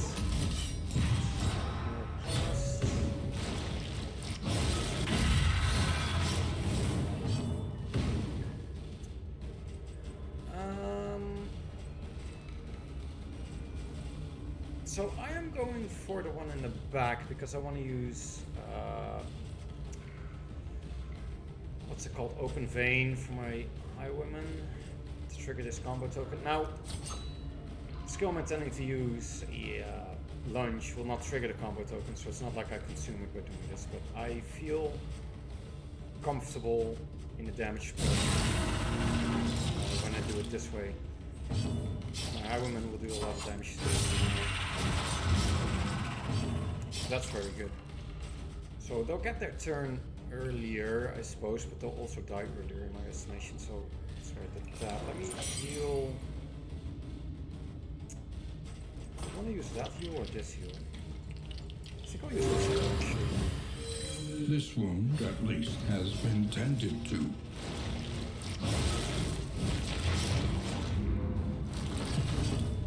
Okay. I can use Pirouette to kill them both. However, do I want to do that? Yeah, because I don't feel confident they'll get their turn first and do even more damage. So let's just do it. The work continues. Though unpleasant in the extreme, this We work get is noble. -3 stress for all heroes and when reaching necessary. and +1 mastery. That's really good. That's really good. I'll take the other stuff. I will not take that because I'm already fully equipped on the stagecoach anyway. The loathing festers. Go. Rogue battle. What looks this? Stumbling and grasping. Shadows of what they once were. Oh, this seems like an easy one. Only one ordained enemy as well. Steady yourself. That said, I am at low health, so I do need to be careful. I will focus down the ordained one if I can.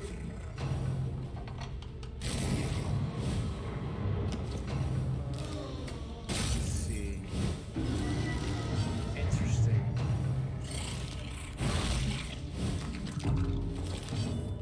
Okay, I prefer to use Bolster here, but I am a little bit worried about my Plague Doctor and Highwayman's low health, so I will set up a taunt regardless. So let's do some healing. I'll need some of it. Yeah, let's do it. A calculated generosity. What a welcome one, That, nonetheless. and now I want to set up some. I want to get the most tokens I can on my Highwayman, which means I think I'll use Riposte, because then I can use the other type of heal where I trade tokens for even more health, which I want to do. Use Pirouette as great in this situation. She skills both because the Grave Farm is awesome. I do need to use Bolster right now though. I need to use it again, so I'll draw this fight out if I have to. Let's see, I can't do much. Let me just move back.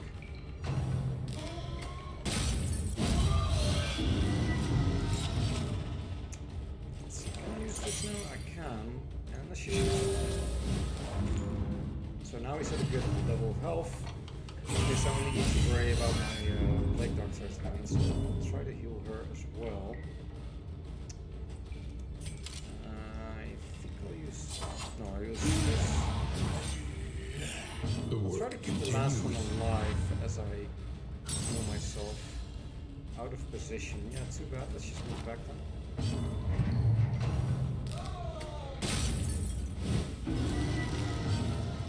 Can I use Bolster? I can't. See, this is pretty dangerous because he has a lot of stress stacked here.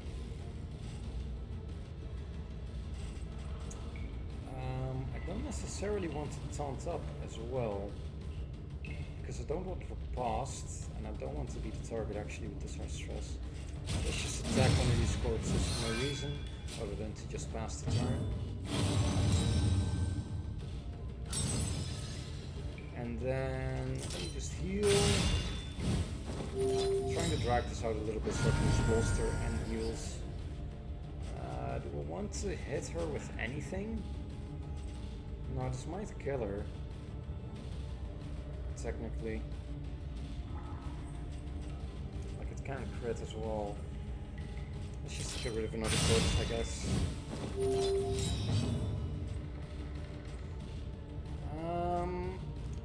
get rid of the last corpse. Now, can I heal? Yes, I can heal myself. Quite a bit.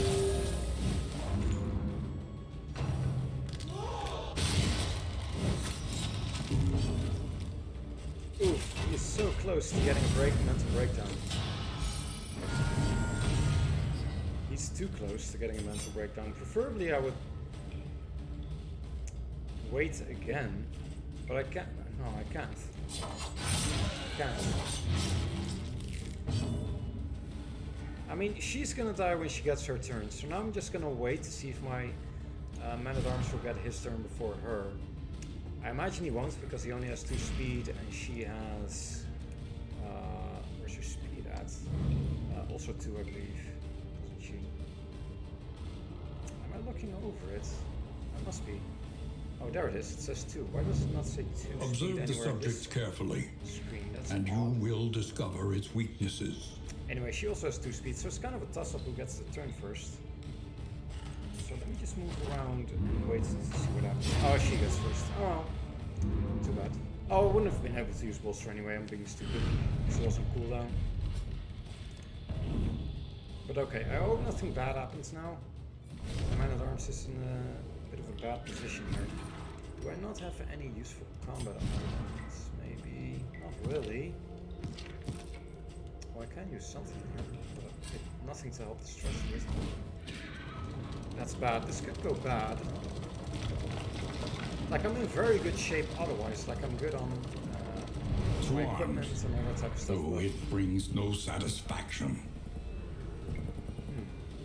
I don't want to leave, man. Why do you keep wanting to leave? I guess I'll side with this dude. Yeah, it's not smart to side with him because they don't have a particularly good relationship right now.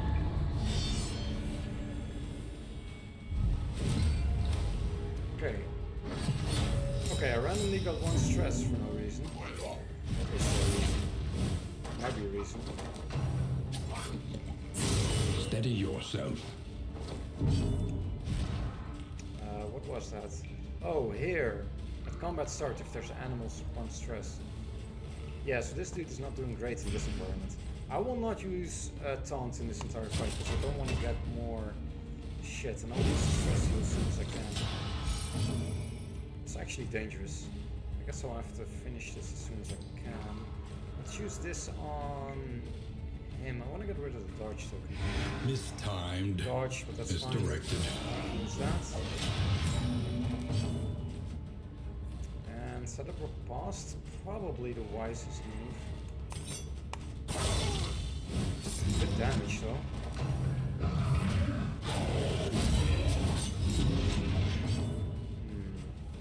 Yeah, he's definitely not doing too hot.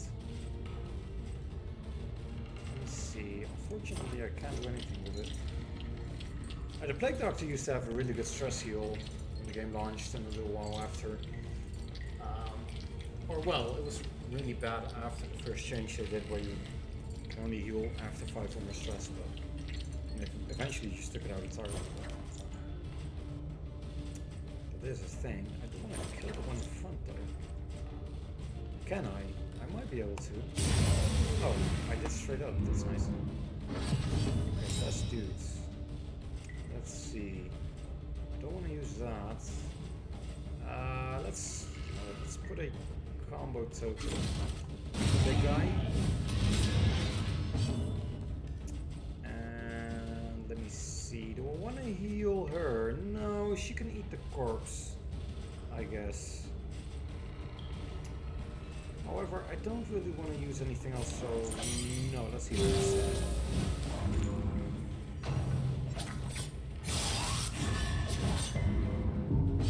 I'm still not satisfied with my Plague Doctors. Like, I don't like the Noxious Blast that much, actually. Oh, he resisted the bleed. That's really too bad. Let's use that corpse anyways.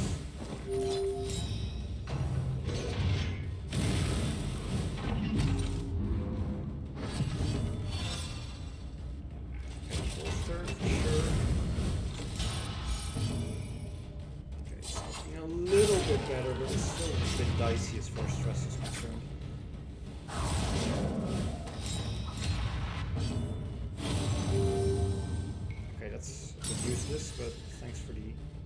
attempt. Nice, good crit. Did I say I love the Grave Arbor? Because I do. Let's see now. Let's just try to finish it off. You did? How did I get a disease from that? That was a ranged attack. That makes no sense. Oh well. Can't do much here, although there is a corpse in the way I could eat.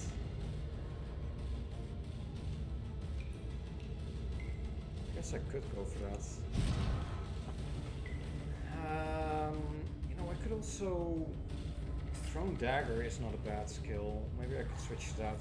It has high crit chance, low damage but high crit chance, and it also ignores stuff. And if there's a combo token on somebody, it has even more crit chance, 50% extra crit chances, and that's so it will crit basically. The damage is just not that high though, so I'm not. I don't know.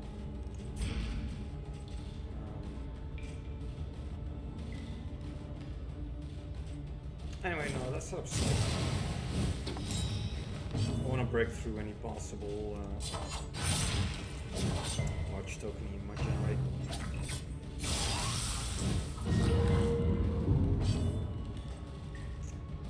Let me see then. Use hold the line. I'm trying to drag this out a little bit so I can use bolster once more, which would be nice.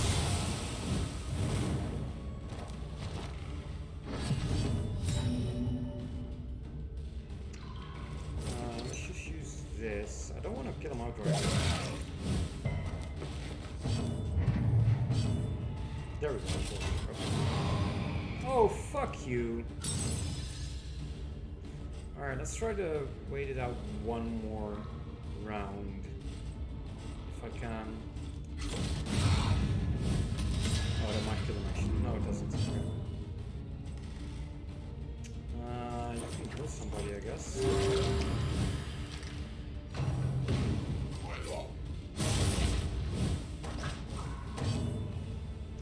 Okay, you can move. Let me use the skill. There we go. Alright. Much better. I shouldn't be too far off from the end. burning of this, brightly for I don't all the recall this world loop to being see. that long, so I'll leave that. The loathing abates. Okay.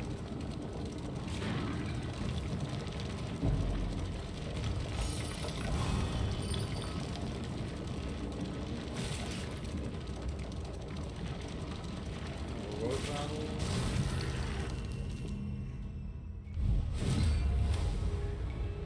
Heal enemies, that means they have more resistances to damage over some effects. Which is fine. You know what, this is supposed to be annoying because the big guy protects it too, but I'm just focusing down. Nice. Way to back up what I'm saying, dudes. Very good. Let's just murder him.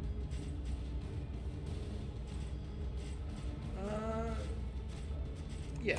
Let's go for it.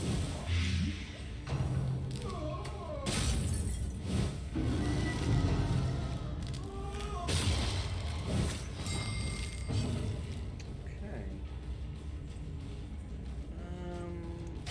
Let's put you on death's door and see if you survive the damage of time. On You to did the not. next. Good. Let's see what I want to do now. I think I'll use Shadow Fade, some stealth. Also have a cost. Also have a cost again.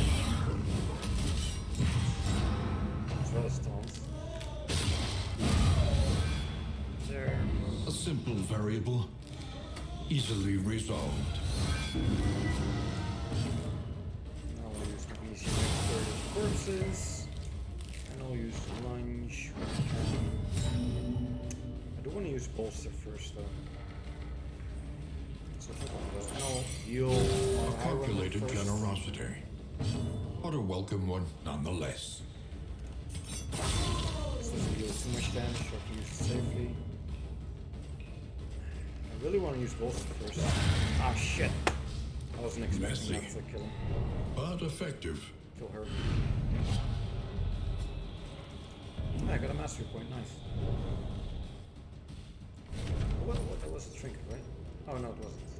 What was that? Oh, this is useless. What was the thing I got? I think it was this actually, yeah. Okay, yeah, that's actually a fairly good item.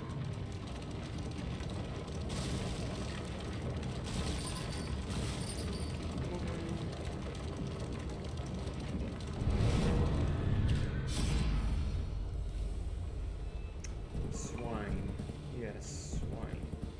Two of them want to leave. I'm not overly fussed about doing this fight now because my loathing's already empty. How are these relationships?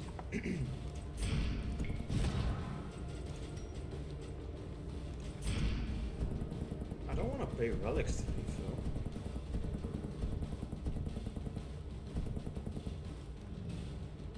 Yeah, I'd rather fight them than pay relics to leave. That's just nonsensical. Okay. What I want to do? I'm gonna lunge. I mean, the lunge and the lock token is quite a lot. Let's get rid of it.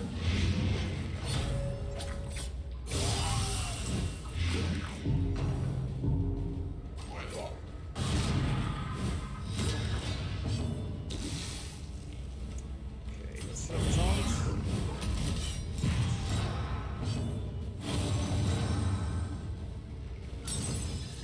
Okay. Let's use this. Very nice, and then use Magnesium Rain, I think. Yeah.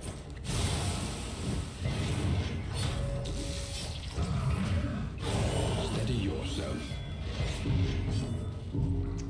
Okay. Man, he resists quite a bit there. I don't think his resistance that high. It's not that high, no.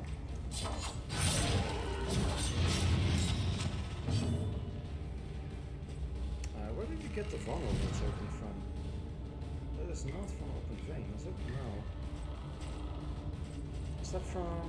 Oh yeah, it's from this, okay. Nice, that's good. I can launch at him. I was expecting more damage there. Oh, he does his thing! Blah! Nice. Oh, he joins him. Some brothers. Alright. She's bolster, get rid of that. Stress build up.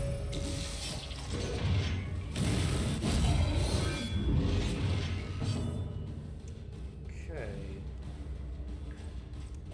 She's this. A slow dissection. An unavoidable end. Let's shoot some silhouettes. Damage.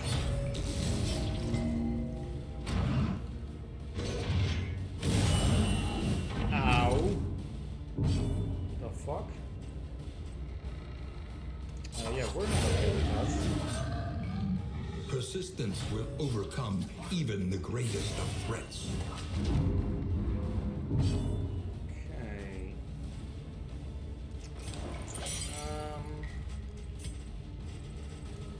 I prefer to do some healing, but I'm out of position to do that.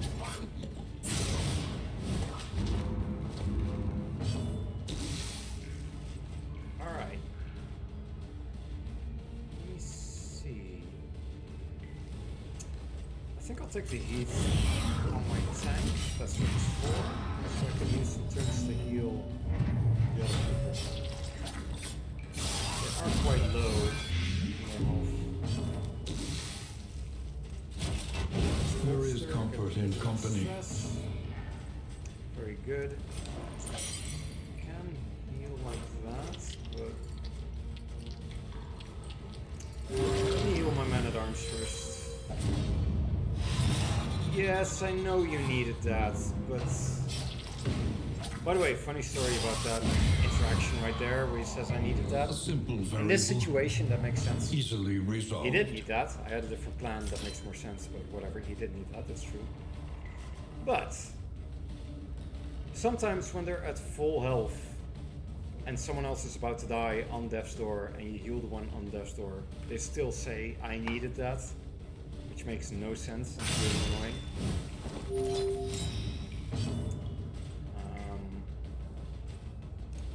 But yeah, here, this is what I want to do. I don't want to kill you though. Okay,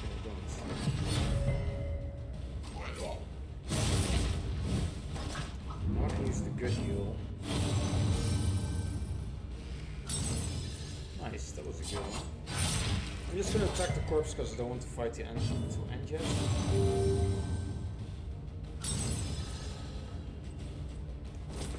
Will this kill him? It might, so I'm not gonna.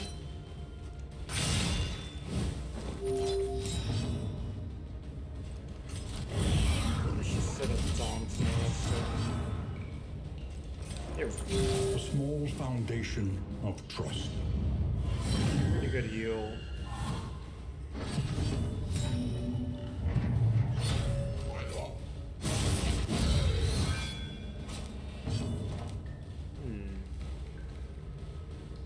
I might be able to get another heal off, but whatever. I don't want to stall that off. The past is gone. Let it die.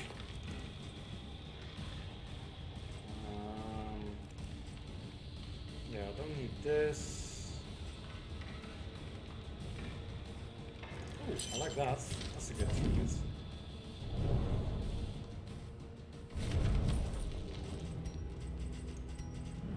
Random ally on turn start adds one positive token with 33% chance of flames higher than that. Movement resist. I don't care about the movement resist on various characters. Let me see. I'll put it on him because I don't care. I'm not liking this looting thing anyways. It's really not that good. I'm gonna put the combat items we have.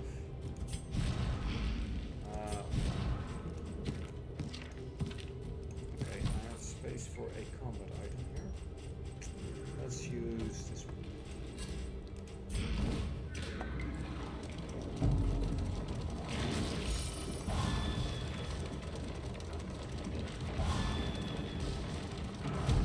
Oh, and we're at the end. So that was nice. Not a very long region, but... and yeah, I'm not quite sure if I got more loot from that. The familiar heart fackles invitingly once again. I feel like it's not hitting the mark just yet. Oh, this is a really bad one. It's really bad. Yeah, I'm not getting very lucky with this. Okay, heal to 100%, that's nice. Minus 2 stress, that's nice. Remove diseases. That's great. So all the diseases are gone? Yeah, nice. Very good. Conventional fare. Let's see what I But want. I fairly definitely priced. want this. I love this stuff. I'll take all of it. Oh, I'll take this. I'll take that. Oh, I can't come out of space. Let's use some stuff then. This is just party-wide positive relationship progression, or negative if you have are a bit unlucky. This. Yep. No one will have that, because fuck that. Use resist, very nice. Okay, let me see now. A bit of comfort on the road to damnation. I might want to buy the food, because I'm not comfortable going in there with low health. Something to ease the rigors of the will. road.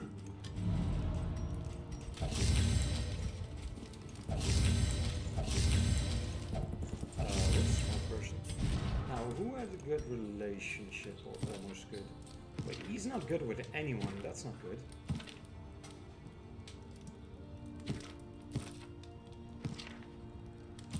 Okay, I'll try to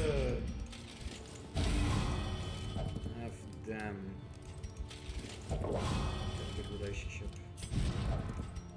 Let's better. They're close. So it does look a bit better. Experience, however painful, is the greatest teacher of Let's all. see, I want to upgrade this. It's about time to steal some tokens. And... I haven't been using double tap at all, and take aim is really good. I should upgrade that, but... I don't need to upgrade Shadow Fade, it's not super important. I do like upgrading Poison Darts. Oh, this one is good, you know. Yeah, I will upgrade this. And then... let me upgrade what? Exactly.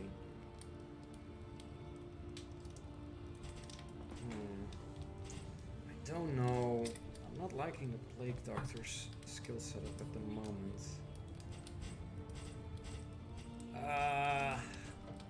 Maybe just Crush? You know what, let's go do Illusive Advance, it's about time. I use Repulse all the time, so it's a good one. Planning and mindfulness, as vital to survival as sharpened steel. Again. No coach upgrade, well I'm not going to do that for any reason. So I guess I'll go here by default. Another nameless city. Another inferno of mutilation and madness. And again, I will make a cut here to take a little break myself. Behold, After the scouting. the great cities of man, I see a creature den, ruined, watchtower. and aflame. That's nice. I see the lair. And so, yeah. I do have to do the lair, as you can see on the screen, otherwise I can't, because this is the final region before the mountain. So I have to do it. But, I'll be back. And let's keep going. Alright, let's see what we get here. Is there any particular place I want to go to? I would like to go to the watchtower here. Over the creature den, I think, because I like to know where I'm going. This is quite a long region, the final region is. Also, I have to go to the lair, which is over here. Which I can make from the watchtower, right? Yes, I could. Wait, no, I cannot. Hold on. Oh, yes, I can. This there is connected. The thing is, though, I'm not sure what use it is going to the watchtower if it narrows my path this much.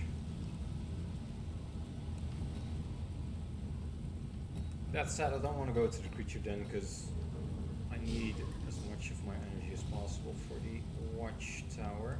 So let's take the path of least resistance here, which is the least road battles. Things like that. Is a resistance encounter here. I will be trying to reduce my loading. That will be very useful before I get to the lair.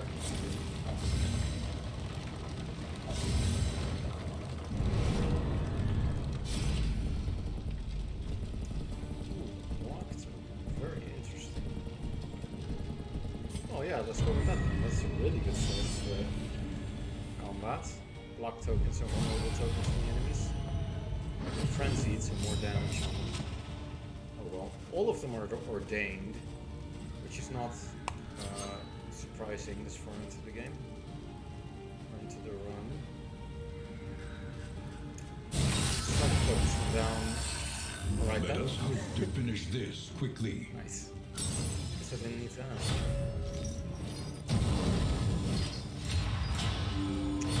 Now, I will be needing to destroy corpses ASAP against these guys because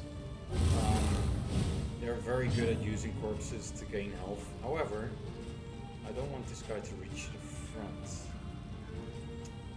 So...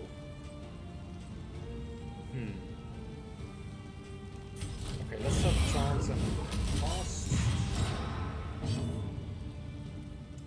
Let's try to kill... Well, I need to kill that guy. I really have to. Let's steal his dodge plus token. Or block plus token, which I can do now with the upgraded highway robbery. And then... start attacking, I guess. Oh, he resisted. Let's do that.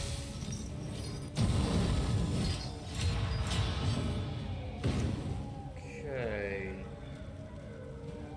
don't want to eat the corpse now because it's the only thing keeping this guy from reaching the front. I could put this damage over time on. No, I think I'll just stealth instead of range.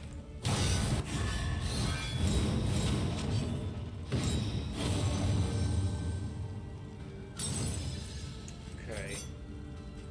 I have a blind token, which is unfortunate because I do really want to hit this guy. It hit him. I need quite a bit more damage on him though. Okay.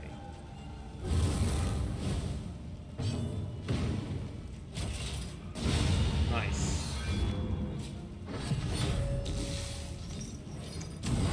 Yeah, as expected he would use that. Or she would use that, but that's whatever. I guess it's fine. This dude has so many dodge tokens stacked. Let's just hit all of the movement using right now.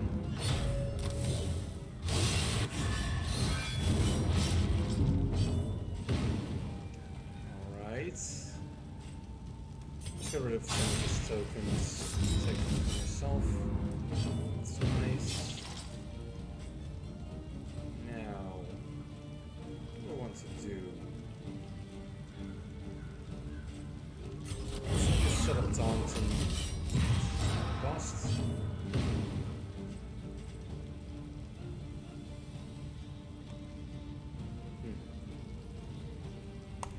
Well, I guess I'll attack this one. I'll ignore the dodge token. So.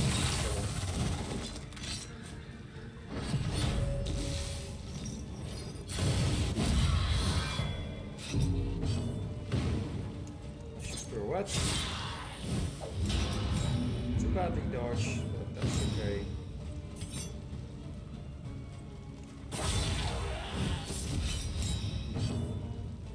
I need some damage on her. Into Death's Door.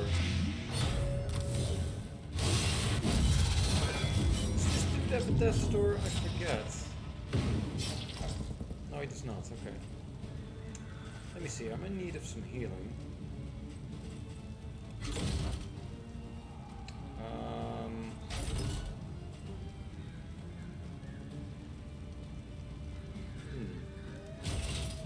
Well, I'll just.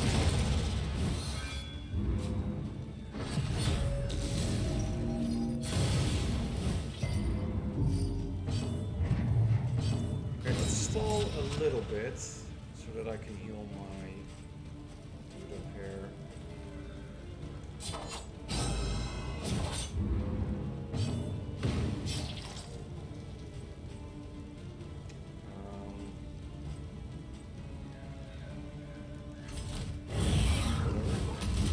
Just gaining as many tokens as I can to make instruments so much as good as possible. A calculated generosity. There, full health. Insane. But a welcome one nonetheless. That's good shit. Okay.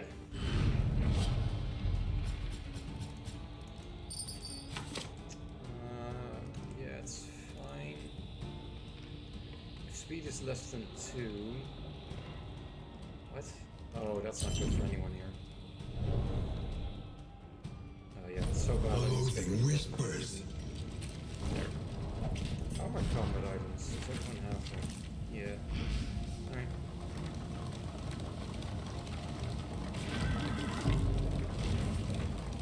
There's a cache here, that's nice. It's always welcome.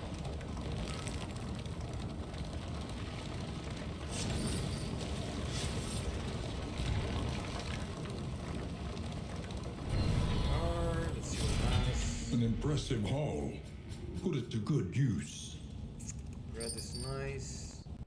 Yeah, these are some good items. Except for this one. It's the same trinket again.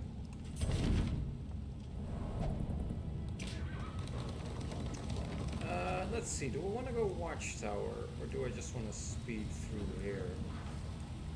Watchtower is not going to give me much value though, because I have to Lamentably, go there is no here other choice. in order to get to the lair. Oh no, I don't have to. No, yes I do have to, or I have to do the creature then, which I don't want to do. So if I I skip creature, then I end up here no matter what. Which means I end up here no matter what. Which means I go here no matter what. Which means I have a choice of two things. And then I still in front of it. Well, I guess I have two choices that will be revealed to me by going to the watchtower. So I guess I'll go watchtower. It might be good. Who knows? I don't expect any increased flame from going to yet another assistance encounter after this one. Immediately after this one, so yeah, let's go watchtower, I guess. Let's get as much flame as I can. They all agree, do they? Yes, they do. That's nice. Do I want to roll the dice on a quirk? Yeah, I'm feeling lucky. How about it? Got a first boss Aspiration unites the hopeful. Oh, you got a disease. Okay. Abandoned or forgotten. It is ours Yeah, now. that wasn't worth it, but alright. What disease is that? The destination's never in question. Oh, that's bad. Only the 5% route you chance to take get to get stunned there. at the start of the round. That's oh, that's definitely not good.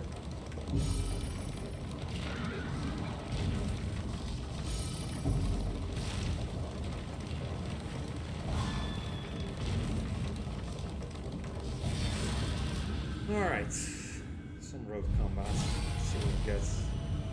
Some of the enemies, yeah. It's rough for these. Okay, let's sort of taunt them.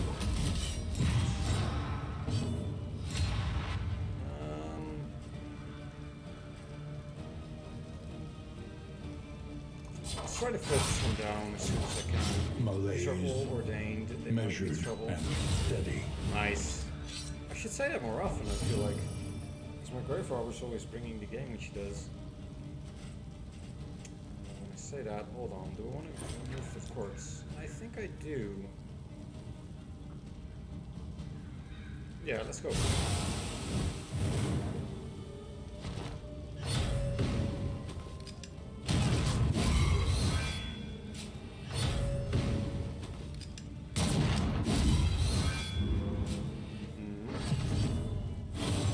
Let's use what's the point? Is healer pirouettes? Very good. Like 20 damage is just on a non-crit. That's just cool. It's really good. This one will die, so I don't need to worry about that. So let's start attacking this one. A steady One good hit on this subtraction, one and you should die an as well. invariable result. Let's just go for that. That does kill him, I think. Yeah. Alright, so these were elite enemies. And they were all ordained. And I guess that means this was wrong. This just felt quick.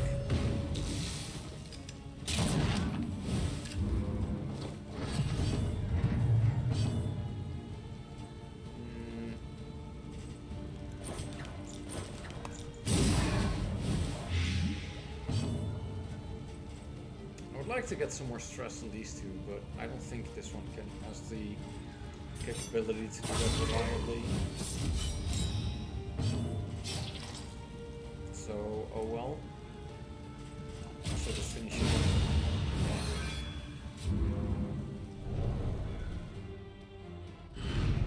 Though unpleasant in the extreme, this work is noble Sure. and necessary. Did I use a combat item there? I thought I did. No, I didn't. Okay. Alright.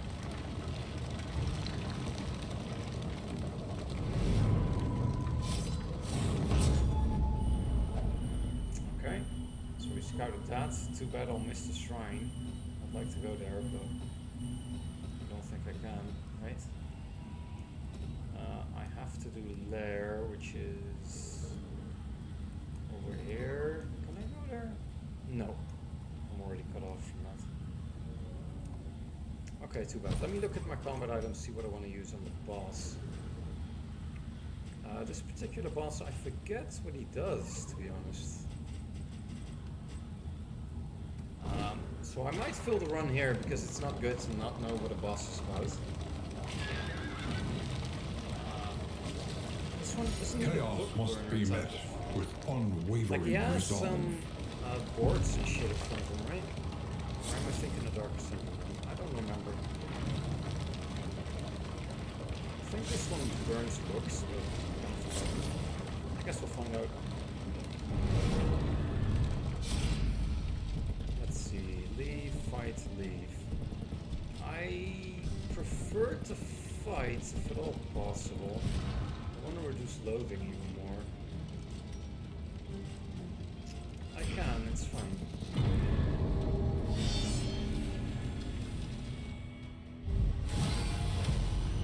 Frenzied, some more damage on them. That is okay. Let's have past.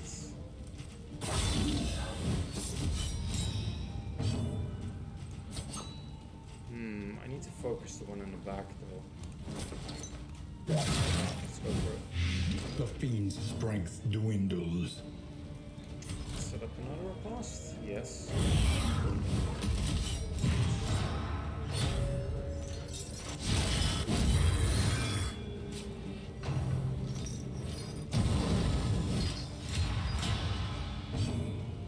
Okay, that's bad. I don't want them to have those two. I'll just use this. Okay, and then I'll use Plague Grenade. A brilliant conclusion.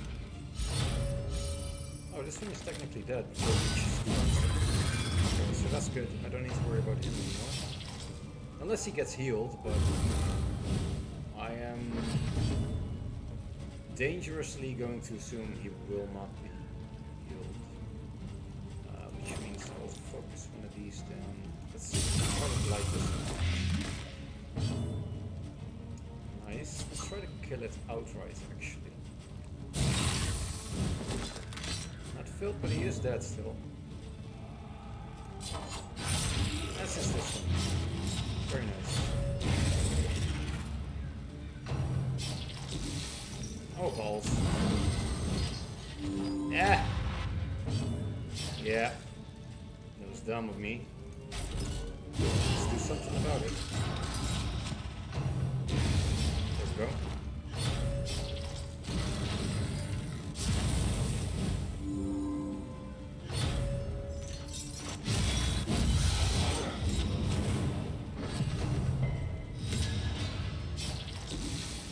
Okay.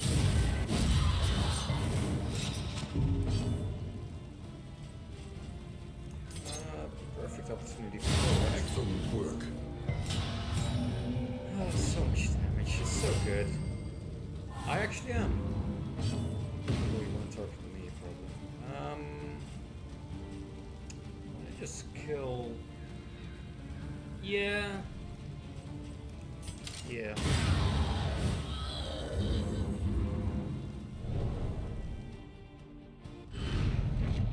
Amidst the spoils, an artifact of unparalleled power. Get that. Ooh. What was that? I think it was bad, but let's take a look at it. The loathing festers. Oh, this one. Right.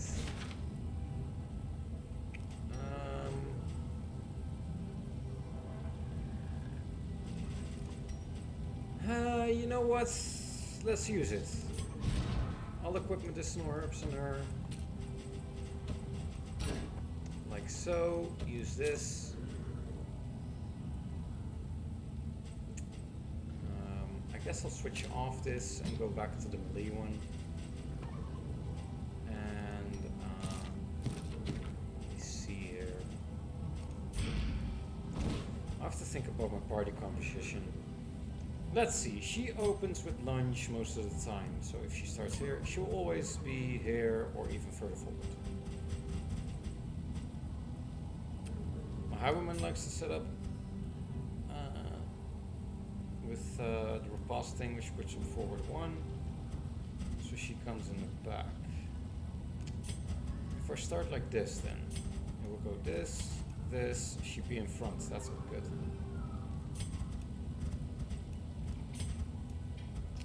What if I start like this then? this, she'd still be in the back.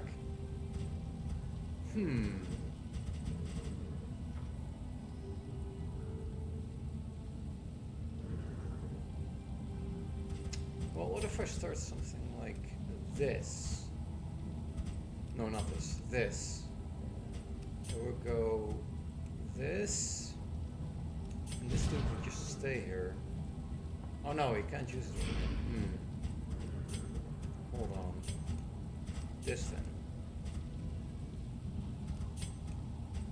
Nah, makes no sense. I'm sure there's a good solution to this, but I'm not seeing it myself.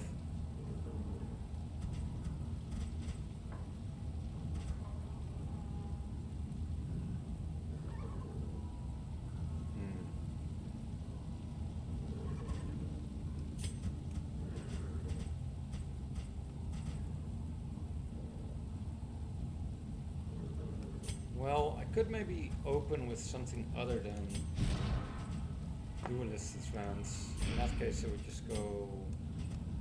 I would put it this way, and it will go like this.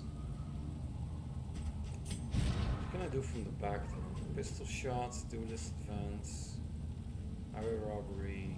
I can't use double tap, but I'm not using that much. Open vein can't be used. Whatever, we'll see what happens when it happens, I guess. I guess I'll just start like this or something. If I get to use Incision, good. If I don't, I guess I won't. Oh, you know what though? Isn't this a melee skill? Technically, it isn't. Oh, okay. Sure now it's a melee skill. Alright.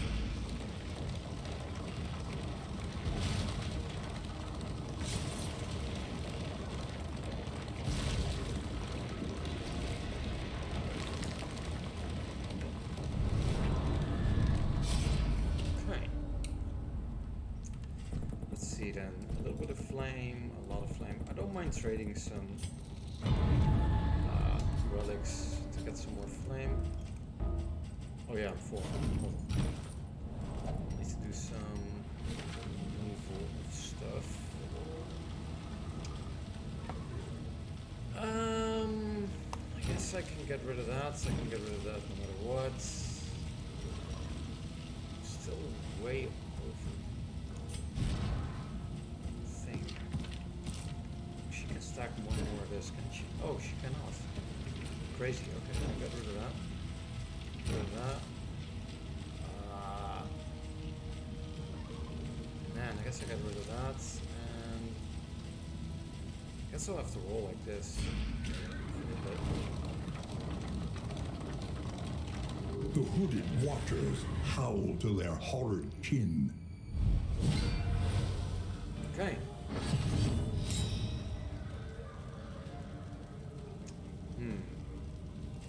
Alright, let's just use one of these then. A slow dissection. An unavoidable end.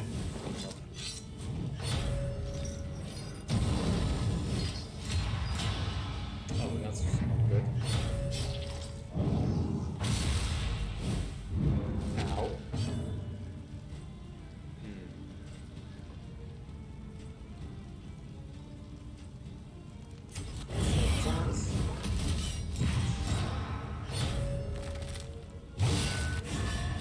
Opportunity squandered. Okay. So dodge them.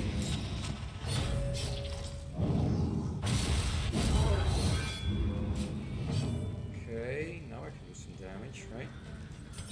Let's go for open vein. A breakthrough. Good.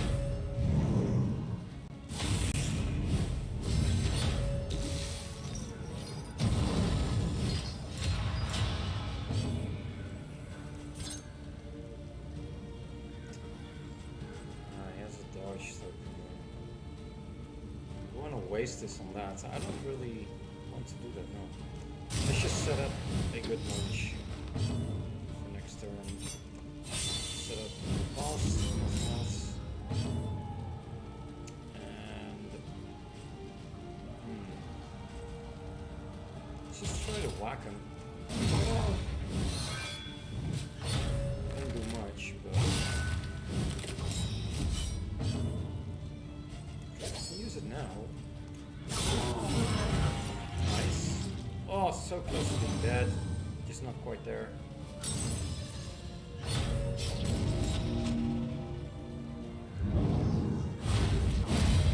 There we go. Nice.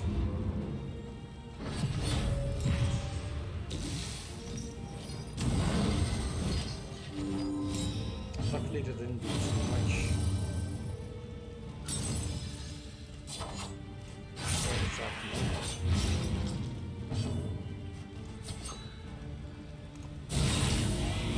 Very nice. Now what? I can only use magnesium, right? Guess I will.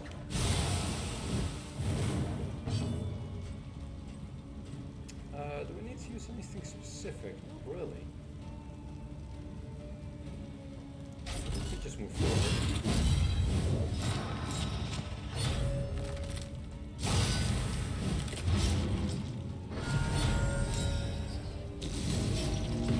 Oh, she survived. I actually didn't expect that, to be honest. 15 death blow resist, it's not that much. Let's get rid of his tokens. Solve. Attack. That's very low damage from you moving forward. I'm not used to that. You've spoiled me with the good stuff.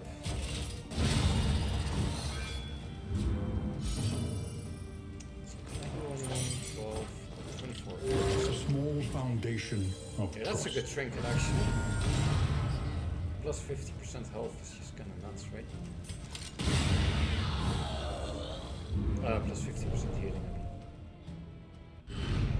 Though unpleasant in the extreme, this work is noble and necessary. I want some of that. I need some good trinkets or combat items. People. I'll go with this one again. And I mean, I guess I'll just get rid of that. It's very good though, but I don't know. Let's get rid of something.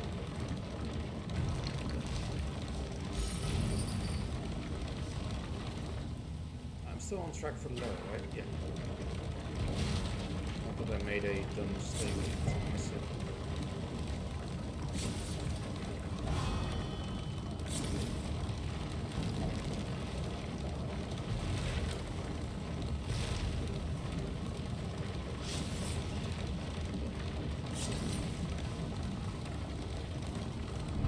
Lament the knowledge taken by the Alright, fires let's- of these fanatics. Leave or fight? The fanatics feed themselves to the fire, their If I flesh can. melting like candle I can. wax. So let's do that. That way I can reduce loading all the way to 0. Which is nice. Alright. I reckon I can kill one of them immediately. Alright. At some point it stops being a coincidence. Okay, let's get rid of that corpse ASAP. Don't want her to use it. Let's see. Let's go for vein. Steady yourself. Excuse me? What the fuck? I hope she doesn't die. That was a really hard hit. Immediately. I need to taunt up. If that even is going to help. She will get her turn before my Plague Doctor does, I'm pretty sure, so she's going to have a check. 79% chance to survive is high, but trust me, you'll lose that roll all the time.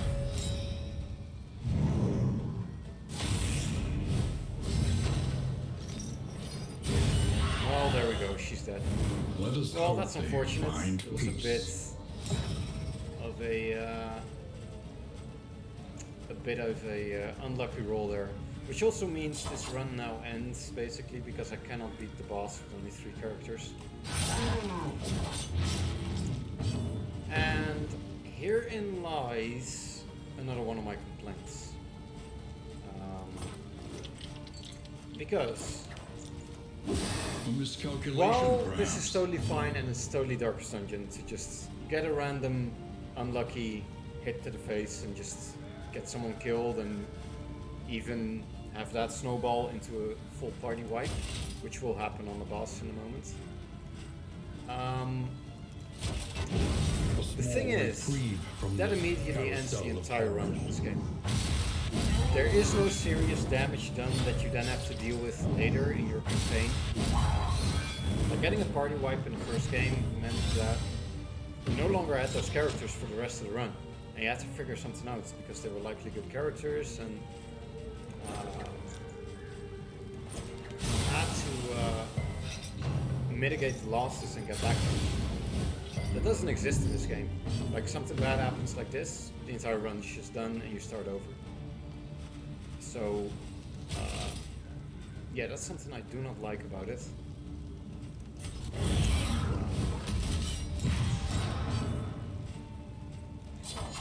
But we'll see what happens.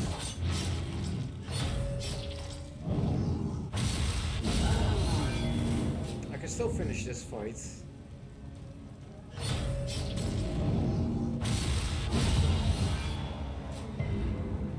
Very unfortunate. He was a good character as well. This is no time to falter. Let me see. I need something that kills her as soon as possible, which I don't have. She Oh, my understood Plague Doctor death, also didn't resist. but could not That was defy what? it. Like, she probably had the same Deathblow resist. She had a little bit more actually because she had a bonus. She will have 75% Deathblow resist. At least. So that was what? A 21% chance and then a 25% chance that both didn't roll in my favor. Which I would be cool with in regular Darkest Dungeon, but it's a bit obnoxious here. Because this just kind of sucks my desire to keep playing this run already out. Because I know there's no point. There's no greater campaign I'm trying to save here. The best thing for me to do is now to just abandon the expedition and start over immediately. Which I won't do just for the purpose of having this video complete, but it is weird that it's the best course of action. In life or in death, So there we go. we are all prisoners here. The loathing abates. And I have to get rid of a lot of stuff. I guess I'll just get rid of everything. Let's see. There will not be a plague robber anymore. There we go. Alright. Well, I get a hospital finally. Which is a bit late, but... If you hope to heal, you have chosen wisely. But yeah, at this point the run is lost and I should be starting over. In the interest of showing what the game is about, I actually should do that and just end the video here, but I guess I just want to, just because I'm making the video, keep going until it actually ends. Let's get rid of We that. can suffer no sickness on this pilgrimage. Let's get rid of that, that's bad. We need not be defined by our shortcomings. That's a bad one. This is a bad one. Let's just get rid of that as well. How about you get rid of that? I don't mind the last one, so we're good otherwise. Can I hold them to max health? Yeah. And let's take some... Well, nothing. Doesn't really matter. When deliberation is exhausted, trust your instincts. Let's see if we can even make it I to trust there. you have calculated your odds I carefully. doubt I will make it to the boss, This actually. will not be easy.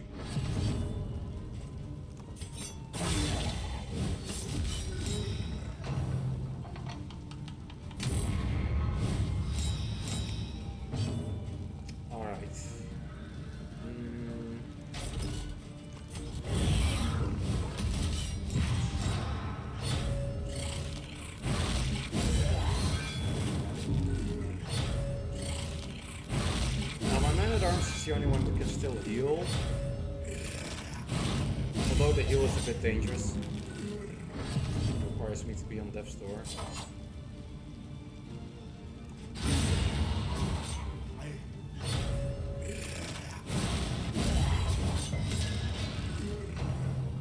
Unless someone is combo. Steady yourself.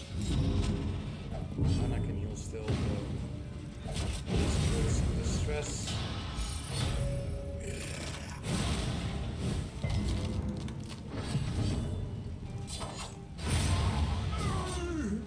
Messy, but effective.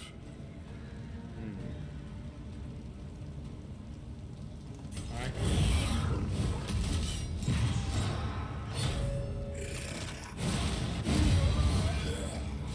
The slow suffering begins.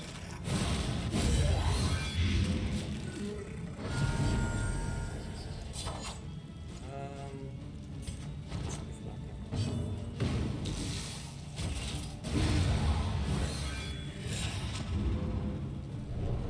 They're still good characters, so I can make it a little bit further, but beating a boss is going to be, well, impossible.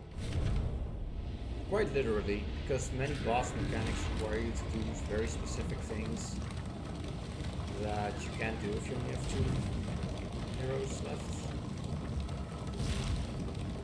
Like if you need to hit a thing 3 times in 1 turn, you obviously can do that with 2 characters.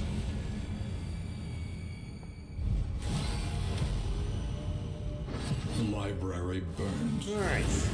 And with it, the remains of philosophy, reason, and insight.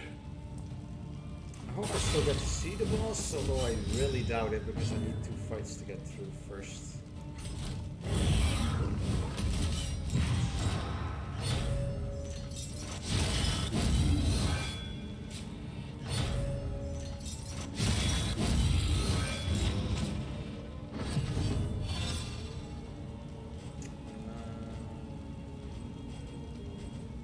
Let's see.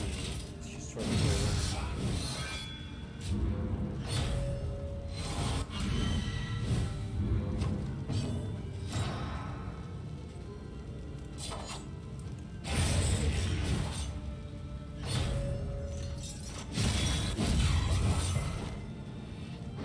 Okay. Is he dead? Oh, not quite.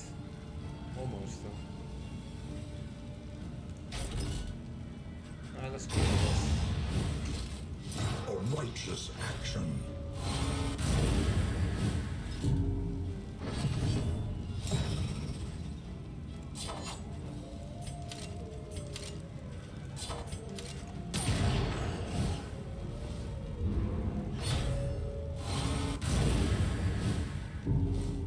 Ouch.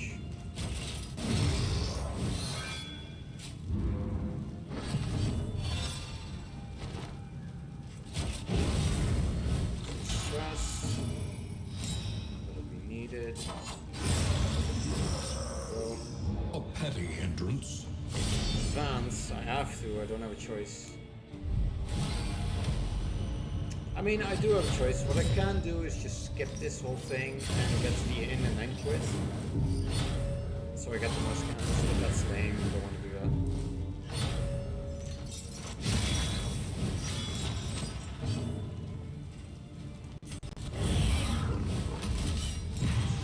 Up.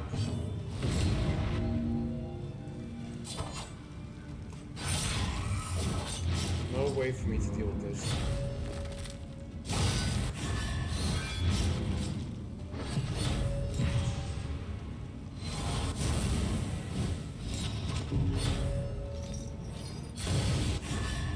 Haste and carelessness. Hallmarks of the unprepared.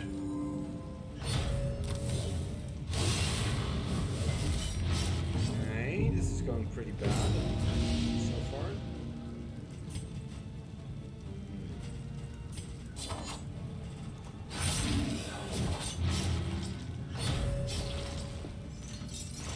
Now what I Steady can yourself. do is pass my turn, and that gives me some health, but at this stage I kind of don't. really care about that.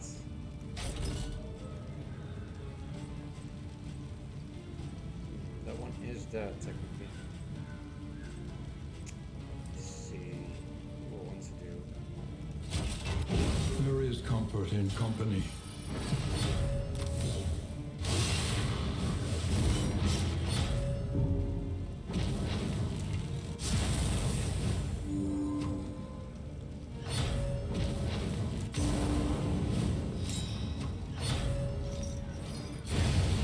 Okay, my Iron An Man's dead as well unforeseen now. complication. It's just him. He's the only one left. Let's try to make it, I guess.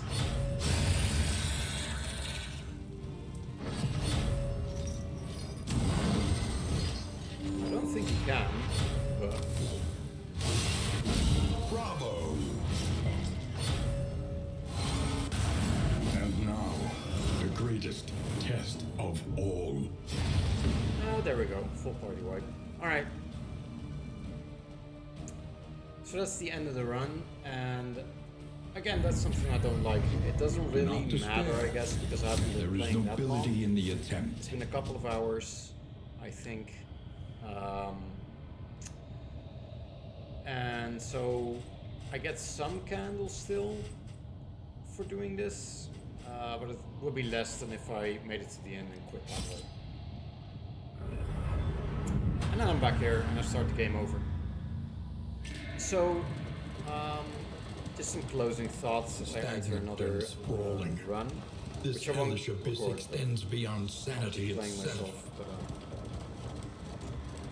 But, yeah, so what would have happened there if I did if I finished that region? Indistinct and ill-minded. There would have been a final No comfort awaits region you that's here. extremely short. It just has 2 battles and then the final boss of the game. And then I would have beaten it. So that's how long I it takes to finish understood the your game. eagerness to build a It won't take reputation, longer than that. and it pained me greatly It's not to like you hold can you back. swerve around content or anything and miss anything. The crossroads, It's very linear in where that lost respect. souls There's not hope to find their additional way. stuff you can do. So that's how short it is. And so in a sense, the fact I got a full party wipe and had to start over doesn't matter because I didn't lose that much time in the grand scheme of things. But also it sucks because there's no... Like, I don't feel encouraged to keep playing when things go bad, because if they go bad I might as well restart. Like, why not? I'm in a better place if I restart than if I keep playing and trying to save this scuffed run.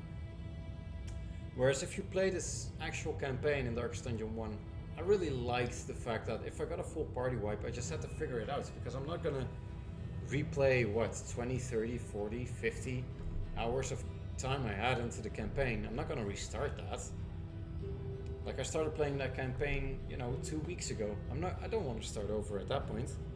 So it's something you naturally want to deal with. And the natural response I have to this is just, oh, let me just start over. Which I don't like, and I don't think that's something this game will ever address. Because it's not what its purpose is, which has me disappointed a lot. But it is getting better, and I'm sure it'll be a great game, and what it is actually trying to do is just the thing that it tries to do is not super ambitious, I think, compared to the first game. But yeah, I will be interested to keep following this game, and I am gonna keep playing myself here, make a new party. I'll choose some of the other characters. And then if another update comes out that's really interesting, I'll do another one of these videos. So that is it for this one.